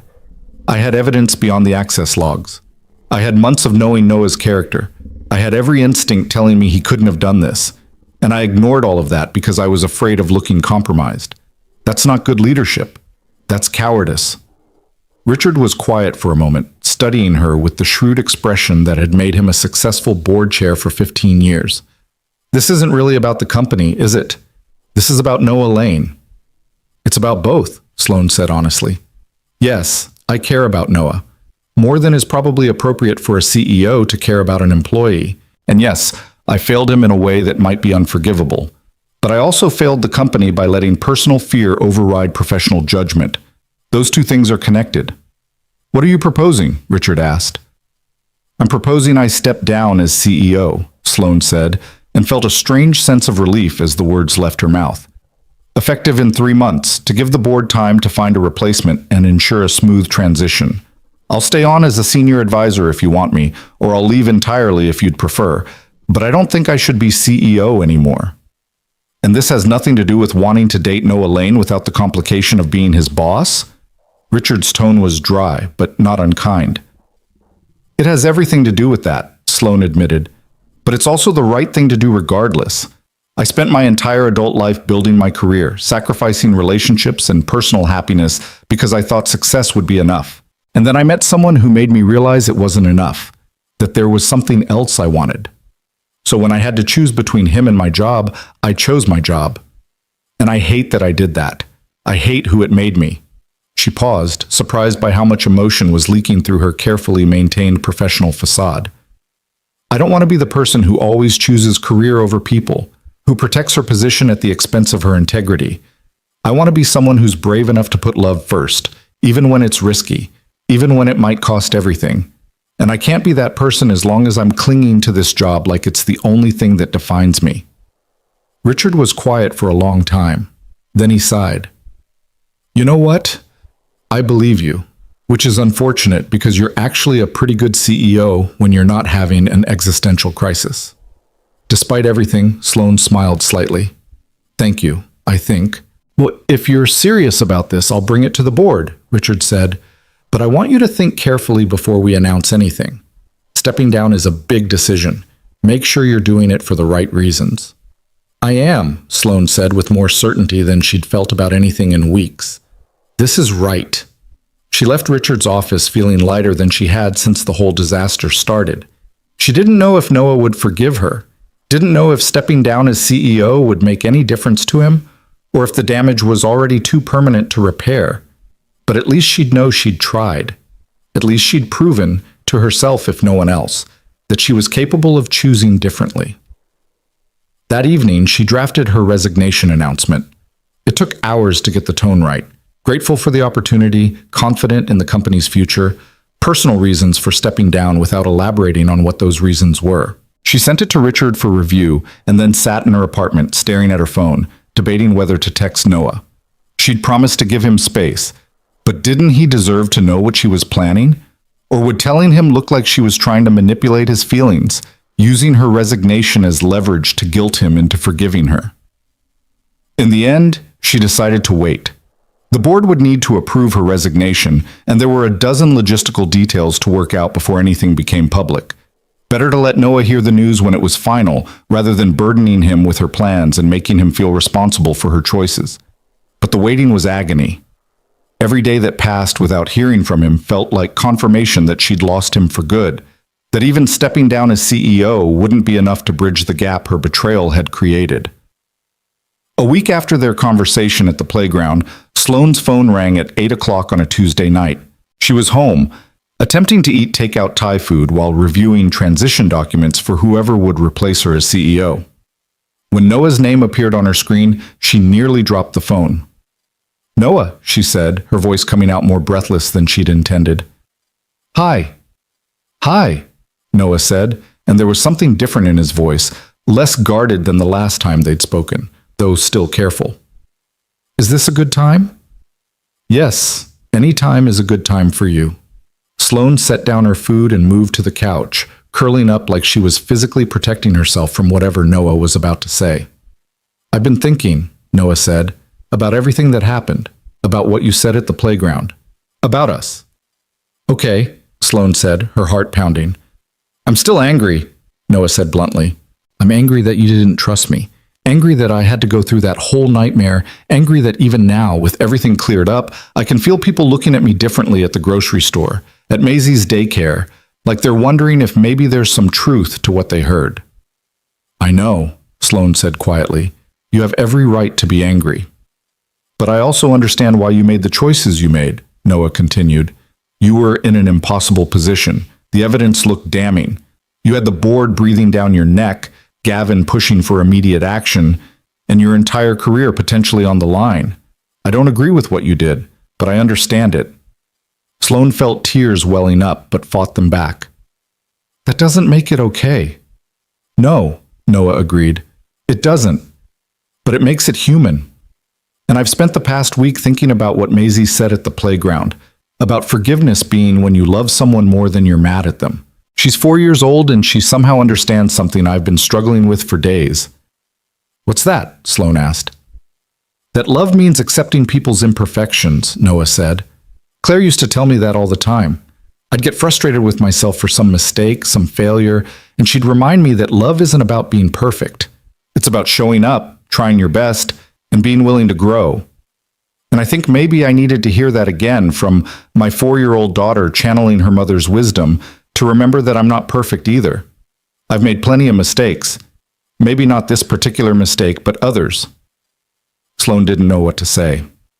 The possibility of forgiveness felt too fragile to touch, like it might shatter if she breathed wrong. I want to try, Noah said finally. If you're still interested, if you still want this, want us, I want to try to make it work. Yes, Sloane said immediately, relief flooding through her so intensely she felt dizzy. Yes, I want to try. More than anything. But things need to change, Noah said firmly. I can't work for you, Sloane. Not directly. The power dynamic is too complicated, and I think we both know that contributed to what happened. If we're going to do this, if we're going to build something real, it needs to be as equals. I'm stepping down as CEO, Sloane said, and heard Noah's sharp intake of breath. I haven't announced it yet. The board needs to approve, and we need to plan the transition, but I gave Richard Kaufman my resignation last week. 3 months from now, I won't be anyone's boss. You're stepping down? Noah sounded shocked. Because of me? Because of me, Sloane corrected. Because I don't want to be the person who always chooses career over people. Because I realized that the job I thought defined me was actually limiting me, keeping me from being the person I want to be. You helped me see that, but the decision is mine. Sloane, I don't want you to give up your career for me, Noah said, and she could hear the worry in his voice. That's too much. That's not what I'm asking for. I'm not giving it up, Sloane said. I'm choosing differently. There's a difference. I spent 15 years building my career, sacrificing everything else, telling myself it was enough. And then I met you and Maisie, and I realized I wanted more. Not instead of success, but alongside it. I want a career that leaves room for love, for family, for a life that's about more than quarterly earnings and board meetings. She paused, then added quietly, You told me at the playground that your career will always come first. I'm showing you that's not true anymore. I'm choosing you, Noah. I'm choosing us. Not because you demanded it, not to manipulate you into forgiving me, but because it's what I want. It's who I want to be. Noah was silent for so long that Sloane checked to make sure the call hadn't dropped. Then she heard him exhale slowly. I don't know what to say, Noah admitted. I came into this conversation planning to tell you we could try dating, but slowly, carefully, with lots of boundaries. And now you're telling me you're restructuring your entire life. Too much? Sloane asked, suddenly worried she'd overstepped. No, Noah said, and she could hear the smile in his voice. Not too much, just unexpected, and kind of amazing, and terrifying. Welcome to how I feel about you, Sloane said. Unexpected, amazing, and terrifying pretty much covers it. Noah laughed, and the sound was warm and genuine and made Sloane's heart lift in a way she'd thought might not be possible anymore. Can I see you? Noah asked. Tomorrow, maybe? I'm working from home this week, still not ready to face the office, but my father can watch Maisie for a few hours. We could have dinner, talk about what this looks like, how we move forward. I'd like that, Sloane said, very, very much. They made plans for the next evening, and after they hung up, Sloane sat in her apartment feeling something she hadn't felt in years, hope mixed with genuine excitement, the sense that her life was opening up into possibilities she'd never let herself consider before. The next day, Sloane told Priya about her resignation. You're doing what? Priya stared at her like she'd announced plans to join a circus. You're stepping down as CEO? Are you having a breakdown? Should I be calling a doctor? I'm fine, Sloane said, though she was smiling at Priya's reaction. Better than fine, actually. I'm making a choice. To throw away your career for a man? Priya's voice was climbing toward outrage. Sloane, I love Noah, he's great, but this is insane. I'm not throwing away my career, Sloane explained patiently. I'm reshaping it. There are other jobs, other opportunities, other ways to be successful that don't require me to sacrifice everything else. I've spent 15 years being CEO track, and you know what? I'm tired. I'm tired of being lonely. I'm tired of measuring my worth by my job title. I'm tired of making choices based on fear instead of love. Priya sat down heavily in the chair across from Sloane's desk. You're serious. Completely serious. And this is really what you want. Not what you think you should want, not what will fix things with Noah, but what you actually want. Yes, Sloane said, and meant it with every fiber of her being. This is what I want. Priya studied her for a long moment, then sighed. Okay, then I support you. Even though I think you're crazy, even though I'm going to miss working for the best boss I've ever had. If this is really what makes you happy, then I'm behind you 100%. Thank you, Sloane said, feeling a surge of affection for her assistant, who'd become something closer to a friend over the past 6 months. And for what it's worth, whoever replaces me will be lucky to inherit you. Damn right they will, Priya said. Now, tell me about this dinner with Noah. What are you going to wear? Because if you show up in a business suit, I'm staging an intervention. Sloane laughed, and they spent the next 20 minutes discussing wardrobe choices like normal women planning normal dates, and it felt wonderful. That evening, Sloane arrived at the restaurant Noah had chosen, a quiet Italian place in Ballard, far enough from downtown that they were unlikely to run into anyone from work. She'd taken Priya's advice and skipped the business suit, opting instead for dark jeans and a soft gray sweater that made her feel like a person rather than a position. Noah was already there, sitting at a corner table and looking almost as nervous as Sloane felt. He stood when he saw her, and for a moment they just looked at each other, the weight of everything that had happened hanging between them like a question mark. Then Sloane stepped forward and hugged him, and after a moment's hesitation, Noah hugged her back. It was tentative and careful, not the embrace of people who knew each other's rhythms yet, but it was a start. They sat down, ordered wine, and spent the first 10 minutes making small talk about safe topics. Maisie's latest obsession with becoming a marine biologist instead of a zoologist, the unseasonably warm October weather, a book Noah was reading about urban planning that he found unexpectedly fascinating. Then Noah set down his wine glass and looked at Sloane directly. I need to know something. If you hadn't been caught, if Gavin's frame-up had been better executed and you never found evidence clearing me, would you have believed in me anyway? Eventually? The question was direct and painful, and Sloane knew her answer mattered more than anything else they'd discussed. I don't know, she said honestly. I want to say yes, that I would have figured it out, that my faith in you would have won out. But the truth is, I don't know. I was so deep in fear, so convinced that trusting my instincts was the same as being naive, that I might have just convinced myself the evidence was right and my feelings were wrong. Noah's expression tightened and Sloane rushed on. But that's who I was then, the person I'm trying to become now. She would believe you. She would fight for you. She would choose trust over fear even when it was risky. I can't change what happened, Noah. I can't go back and make different choices. But I can promise you that I'm learning, that I'm growing, that the woman sitting here right now understands what actually matters. And what's that? Noah asked quietly. You, Sloane said simply. Maisie. The possibility of building a life that's about more than success and achievement. A life that's about love and connection and being brave enough to be vulnerable. That's what matters. Noah was quiet for a moment, turning his wine glass slowly. I'm scared, he admitted, of getting hurt again, of letting Maisie get attached to you and then having it fall apart, of trusting this feeling between us and finding out it can't survive the real-world complications. I'm scared too, Sloane said. But I think maybe being scared together is better than being safe alone. A smile tugged at Noah's lips. That's very poetic for a CEO. Former CEO, Sloane corrected, in 3 months. After that, I'm just Sloane. You'll never be just anything, Noah said, and there was warmth in his voice now, the guardedness starting to thaw. But I like the idea of getting to know Sloane without the corporate armor.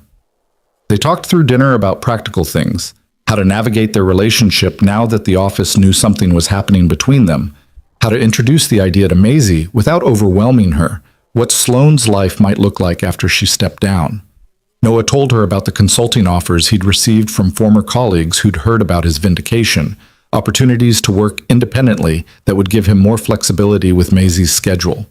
Sloane told him about her vague plans to maybe teach or consult, or finally write the book about organizational leadership she'd been thinking about for years. By the time dessert arrived, they'd moved from careful to comfortable. And when Noah reached across the table to take Sloane's hand, it felt natural. I want to try this, Noah said. Really try. Not just dating casually, but building something real. But I need you to understand that Maisie comes first, always.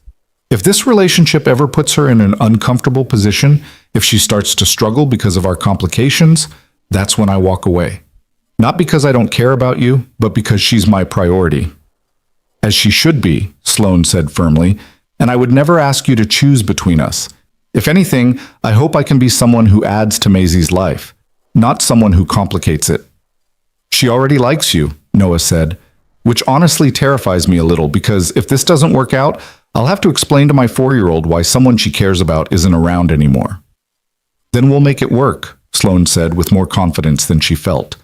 Not because failure isn't an option. We're both grown-ups, we know relationships are complicated. But because I'm committed to trying my hardest.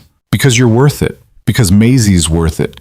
Because this feeling I get when I'm with you, like I'm finally becoming the person I was always supposed to be, is worth fighting for. Noah squeezed her hand. When did you become a romantic? About 5 minutes after meeting you, Sloane admitted.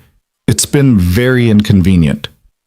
They left the restaurant and walked to the waterfront, talking and laughing and slowly rebuilding the connection that had been damaged but not destroyed. And when Noah kissed her goodnight outside her car, gentle and sweet and full of promise, Sloane felt something click into place in her chest. This was right. Not perfect, not uncomplicated, but right. The next few weeks passed in a strange mixture of ending and beginning. The board formally accepted Sloane's resignation and began the search for her replacement. The company issued a press release framing it as Sloane pursuing new opportunities after successfully navigating a challenging transition period. Industry publications speculated about what she'd do next, and headhunters called with opportunities at other companies, but Sloane politely declined them all. She had other plans. Noah returned to work at TechCore, but requested a transfer to a different division so he'd no longer report through Sloane's chain of command. David Hernandez welcomed him back with open arms and immediately assigned him to lead their most visible project, both a vote of confidence and a clear signal to the rest of the company that Noah Lane was trusted and valued. And slowly, carefully, Sloane and Noah built their relationship. Coffee dates before work became dinner dates after. Casual texts during the day became phone calls in the evening. Noah introduced her to his father, a quiet man in his 70s who'd lost his wife 15 years ago and had stepped in to help raise Maisie with the devotion of someone who understood what grief and love could coexist. Maisie, for her part, accepted Sloane's presence in their lives with the easy adaptability of children. She started requesting that Sloane join them for zoo visits and library trips, would call Sloane to tell her about elephants or rocks, or whatever her current fixation was, gradually wove Sloane into the fabric of their family routines. It wasn't always easy. There were moments when Noah pulled back, when old fears surfaced and he needed space. There were times when Sloane caught herself falling into old patterns of prioritizing work over everything else and had to consciously choose differently. They argued sometimes about small things and occasionally about bigger ones, learning each other's rhythms and boundaries and tender places. But they kept trying, kept showing up, kept choosing each other. 2 months after that first dinner, on a cold December evening when Seattle was briefly beautiful under a rare blanket of snow, Sloane found herself at Noah's house for what had become their regular Friday night tradition: pizza, a Disney movie for Maisie, and then adult conversation once the 4-year-old was asleep. Maisie had picked Moana for the dozenth time, and they were halfway through the movie when she climbed into Sloane's lap, something she'd started doing recently with the casual affection of a child who decided someone was safe. "Sloane?" Maisie said during a quiet moment in the film. "Yeah, sweetie? Are you going to marry my daddy?"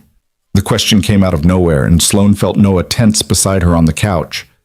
They'd been careful not to define their relationship in front of Maisie beyond Daddy's special friend, trying to protect her from adult complications. "I don't know," Sloane said honestly. "Would that be okay with you if I did?" Maisie considered this with the seriousness she brought to all important questions. "Would you live here?" "Probably," Sloane said, glancing at Noah, who was watching this exchange with an unreadable expression. "And would you make Daddy happy?" Because sometimes he's still sad about Mommy, and I think he needs someone who makes him happy. Sloane's throat tightened. I would try very hard to make him happy, but it's okay for him to still be sad about your mommy sometimes. That just means he loved her very much. Can you love someone new and still miss someone who's gone? Maisie asked, and it was such a profound question from such a young person that Sloane looked to Noah for help. Yes, Noah said quietly, reaching over to smooth his daughter's hair. You absolutely can. Your heart doesn't run out of room for loving people. Oh, Maisie said, satisfied with this answer. Then I think it would be good if you married Sloane. She makes good pancakes. The crisis apparently resolved, Maisie turned her attention back to the movie.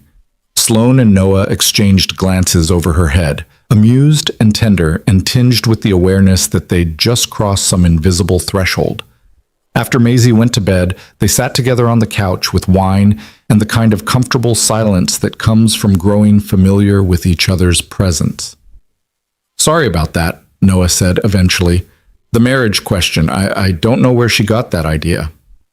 Probably from every Disney movie we've watched, Sloane said with a smile. They all end with weddings. She's pattern matching. Still, Noah said, we've only been officially together for 2 months. Marriage seems a little premature. Does it? Sloane asked, surprising herself. We've known each other for almost a year. We've been through more in that time than most couples face in years, and I'm more certain about you than I've been about anything in my life. Noah turned to look at her fully. Are you saying what I think you're saying? I'm saying I love you, Sloane said clearly. I'm saying I want to build a life with you and Maisie. I'm saying that when my 4-month-old successor asks me what I want to do next, I want the answer to be build a family with Noah Lane. Is that too fast? Too much? It's terrifying, Noah said honestly. After Claire died, I told myself I'd never do this again. Never open myself up to losing someone I love. Never give Maisie a mother figure who might disappear. But then you happened, and suddenly I'm thinking about futures I thought were closed to me. I'm not going anywhere, Sloane said firmly. Not unless you want me to. I've already proven I'll choose you over my career. I'll keep choosing you every single day for as long as you'll let me. Noah set down his wine glass and took both of Sloane's hands in his. What if I said yes? The echo of that moment at the birthday party hung between them, but this time it wasn't a joke.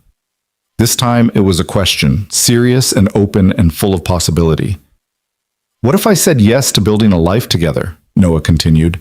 To eventually getting married when we're both ready. To you becoming part of this family permanently? What would that look like? It would look like me finding a new job that has reasonable hours and doesn't consume my entire identity, Sloane said. It would look like us figuring out if we live here or at my place or somewhere new. It would look like me learning how to be a parental figure to Maisie without trying to replace Claire. It would look like messy and complicated and probably occasionally disastrous because that's what families are. And you want that? Noah asked. You're sure? I've never been more sure of anything, Sloane said. Noah pulled her closer, and they sat there on his worn couch in his modest house that smelled like pizza and kid shampoo and possibility, and Sloane felt more at home than she ever had in her expensive downtown apartment with its carefully curated furniture and its hollow silence. I love you too, Noah said quietly. In case that wasn't clear, I love you, and it terrifies me, and I'm choosing to be brave anyway because you're right. Being scared together is better than being safe alone. They kissed, and it was sweet and certain and felt like a promise. Not of perfection, but of commitment. Not of ease, but of effort. Not of fairy tale endings, but of real-life beginnings. 3 months later, on a sunny March afternoon, the board held a company-wide town hall to introduce TechCore's new CEO, a woman named Jennifer Santos, who'd successfully run operations for a major competitor and had the kind of steady competence that would serve the company well. Sloane attended as a senior advisor, a role she'd agreed to keep for 6 months to help with the transition, and felt nothing but relief watching someone else field questions about quarterly projections and strategic initiatives. After the meeting, Noah found her in the hallway outside the auditorium. How does it feel? He asked, watching someone else run your company. It's not my company anymore, Sloane said, and mostly I feel free. No more board meetings at 7 a.m., no more emergency calls about crises I have to solve. Just a normal schedule that lets me have coffee with you in the mornings and dinner with you and Maisie in the evenings." "Speaking of evenings," Noah said, and Sloane heard something in his tone that made her pay attention. "Maisie and I were talking last night about family and what that means and how it can grow and change." "Okay," Sloane said carefully. "And she said something that got me thinking," Noah continued. He reached into his pocket and pulled out a small box, and Sloane's breath caught. "She said that families are people who love each other and choose to stay together even when things are hard, and that you've proven you're part of our family because you keep choosing us." "Noah," Sloane started, but he was already opening the box to reveal a simple, beautiful ring. "I know we said we'd wait," Noah said. "I know we've only been officially together for 5 months. But Maisie's right. You've proven who you are. You've shown me that you'll choose love over fear, that you'll fight for us even when it costs you, and I don't want to wait anymore to make this official." He took her hand, and Sloane realized they were standing in the hallway of TechCore, that people were starting to notice, that this was about to become a very public moment. "Sloane Mercer," Noah said clearly, his voice steady and sure. "Will you marry me? For real this time?" Sloane felt tears welling up, but she was laughing too, at the full circle of it all, at how a joke that had caused so much pain had led them here. "What if I say yes?" she asked, echoing his words from that awful day that had started everything. "Then I'd say we have a wedding to plan," Noah said, smiling, "and a life to build, and a 4-year-old who's going to be impossible to live with because she was right about this whole thing." "Then yes," Sloane said clearly, loud enough that the people gathering in the hallway could hear, bearing witness to this moment. "Yes, I'll marry you. Yes to all of it." Noah slipped the ring onto her finger, and then he was kissing her, and people were applauding, and Sloane felt the last piece of her old life fall away, replaced by something better, something real, something worth every risk, every sacrifice, every terrifying leap into uncertainty. That evening, they told Maisie together, sitting in her bedroom surrounded by stuffed elephants and picture books and all the beautiful chaos of a child's space. "So you're going to be my mom?" Maisie asked, looking between them with wide eyes. "I'm going to be your stepmom," Sloane clarified gently. "Your mom will always be your mom. No one can replace her.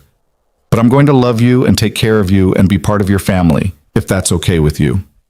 Maisie thought about this for a moment. Then she got up, walked over to her dresser, and pulled out a drawing she'd apparently been working on, a picture of 4 stick figures holding hands. "That's you and Daddy and me and Grandpa," Maisie explained, pointing to each figure. "I drew it a while ago because I hoped you'd stay."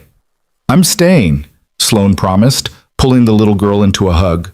"For as long as you'll have me." "Forever," Maisie said matter-of-factly. "That's how families work." That night, after Maisie was asleep and Noah's father had gone to bed, and it was just the two of them in the quiet house, Sloane and Noah sat together on the back porch, looking at the stars that were barely visible through Seattle's light pollution. "Did you ever think we'd end up here?" Sloane asked. "When I made that stupid joke at the birthday party, did any part of you imagine this?" "No," Noah admitted. "But I hoped. For about 5 seconds, I let myself hope. And then for months after that, I tried not to hope because hoping seemed dangerous. But here we are anyway." "Here we are," Sloane agreed. She looked down at the ring on her finger, then up at the stars, then at the man beside her who'd somehow become her entire future. "I'm glad I said yes." "I'm glad you asked," Noah said, and they both laughed at the absurdity and the beauty of it all. A month later, Sloane stood in front of the entire company at the quarterly all-hands meeting, her last official appearance as senior advisor before she transitioned fully into her new life. Jennifer Santos had asked her to say a few words about her time at TechCore, and Sloane had agreed, though she'd been nervous about what to say. Now, standing at the podium looking out at hundreds of faces, she understood what needed to be said. "I've spent most of my career believing that success meant sacrificing everything else," Sloane began. "That being a good leader meant putting work above relationships, ambition above love, professional growth above personal happiness. And I built a successful career on that belief. But I also built a lonely life." She paused, found Noah in the crowd standing toward the back with David Hernandez. He gave her an encouraging smile. A few months ago, I made a serious mistake, Sloane continued. I let fear override my judgment. I hurt someone I cared about because I was more concerned with protecting my position than with trusting my instincts, and it almost cost me everything that actually matters. She could see people shifting uncomfortably, unsure where this was going. But that mistake taught me something important, Sloane said. That success without connection is hollow. That being right professionally doesn't matter if you're wrong personally. That the courage to be vulnerable, to trust, to choose love even when it's risky, is more valuable than any position or title. She stepped away from the podium, a deliberate break from the formal presentation style everyone expected. So I'm going to do something that breaks all the rules about professional boundaries and keeping your personal life separate from work, Sloane said. I'm going to publicly declare that I'm in love with Noah Lane, that I'm going to marry him, that he and his daughter have become the most important parts of my life, and that I don't regret for 1 second choosing this relationship over my career as CEO, because this relationship is teaching me how to be a better person. She found Noah in the crowd again, saw the surprise on his face mixed with warmth and pride. Noah, Sloane said, speaking directly to him across the room full of people, I know we've already done this privately, but I wanted to ask you again publicly, in front of all these witnesses, so everyone knows exactly what my priorities are. Will you marry me? For a moment, the auditorium was absolutely silent. Then Noah started walking toward the stage, and people began to stand, and by the time he reached her, half the company was on their feet. What if I say yes? Noah asked, loud enough for everyone to hear, the question that had started everything echoing through the space. Then I'd say we have a lifetime ahead of us, Sloane said. Then yes, Noah said, forever yes. He kissed her, and the auditorium erupted in applause and cheers, and Sloane felt something profound settle in her chest. This was her life now. Not the carefully controlled performance of professional success, but the messy, beautiful reality of loving someone and being loved in return. 6 months later, on a crisp October afternoon, exactly 1 year after that disastrous birthday party, Sloane and Noah got married in a small ceremony at a park overlooking the water. Maisie served as flower girl and took her role very seriously, making sure every single petal was distributed exactly right. Noah's father walked Sloane down the aisle since her own parents had stayed in Arizona but sent their love. And when the officiant asked if anyone objected to the marriage, Maisie loudly announced, "No, I already said this was a good idea." The laughter that rippled through the gathered guests was warm and genuine, the kind that comes from people who know the full story, who've watched this relationship survive and grow and become something real. When it was time for vows, Sloane looked at Noah and spoke from the heart. "A year ago, I asked you to marry me as a joke," she said, "and you answered seriously, and everything fell apart before it could come together. We've had to rebuild trust, rebuild ourselves, rebuild what we thought our lives would look like. And I'm grateful for every difficult moment because they taught us something important. Love isn't about being perfect. It's about showing up, trying your best, and choosing each other every single day. So Noah, I choose you. Today and every day after. I choose us." Noah's vows were simpler but no less meaningful. "I thought my life was over when Claire died. Thought I'd used up my one chance at love and happiness. But you showed me that hearts can heal, that new chapters can begin, that choosing to be brave is always worth it. So I choose you too, Sloane, forever." They exchanged rings, kissed, while Maisie cheered and everyone else applauded, and officially became a family. Not a perfect family, not an uncomplicated one, but a real family built on trust and forgiveness and the courage to keep trying. At the reception, while Maisie was teaching Sloane's former assistant Priya a complicated dance move she'd invented, Noah pulled Sloane onto the makeshift dance floor. "No regrets?" he asked as they swayed together. "Not one," Sloane said honestly. "You?" "Just that I didn't say yes that first time with more conviction," Noah teased. "We could have saved ourselves months of drama." "But then we wouldn't have this story," Sloane pointed out. "The story of how we fell apart and came back together. How we learned what actually matters. How a joke proposal became a real marriage." "True," Noah agreed.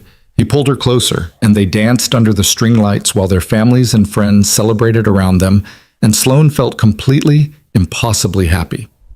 Later that night, after the reception ended and the guests went home, and Maisie fell asleep in the car on the way to their new house, the one they'd bought together, big enough for a family that might grow, Noah carried his daughter inside while Sloane followed with her small elephant collection.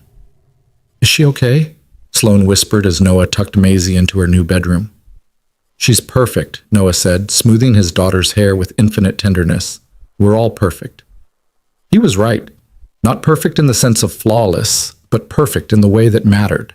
Perfectly imperfect, perfectly real, perfectly theirs. As they walked to their own room, passing by the drawing Maisie had made months ago of their family holding hands, now framed and hanging in the hallway, Sloane thought about how far they'd come. From that terrible joke to this beautiful reality.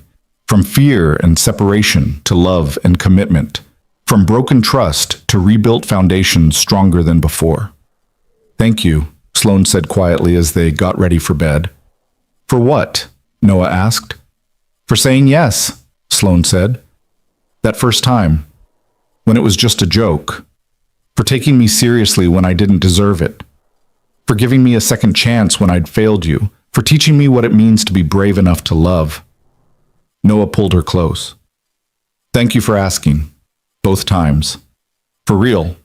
And for keeps." They fell asleep together in their new house with their new life stretching out ahead of them, full of possibility and promise, and the kind of happiness that comes from choosing each other every single day, no matter what. And in the morning, when Maisie came running into their room announcing that she'd decided she wanted to be an astronaut now instead of a marine biologist, Sloane looked at Noah and saw her entire future in his smile, complicated and beautiful and exactly right. This was what she'd been missing all those years. Not success or achievement or professional validation, but this. Connection, love, family, a life built on choosing each other, on showing up, on being brave enough to trust and forgive and keep trying. Sloane had asked if Noah would marry her as a joke, and he'd answered seriously. Now, a year later, they'd both answered yes for real. And they would keep answering yes every day for the rest of their lives.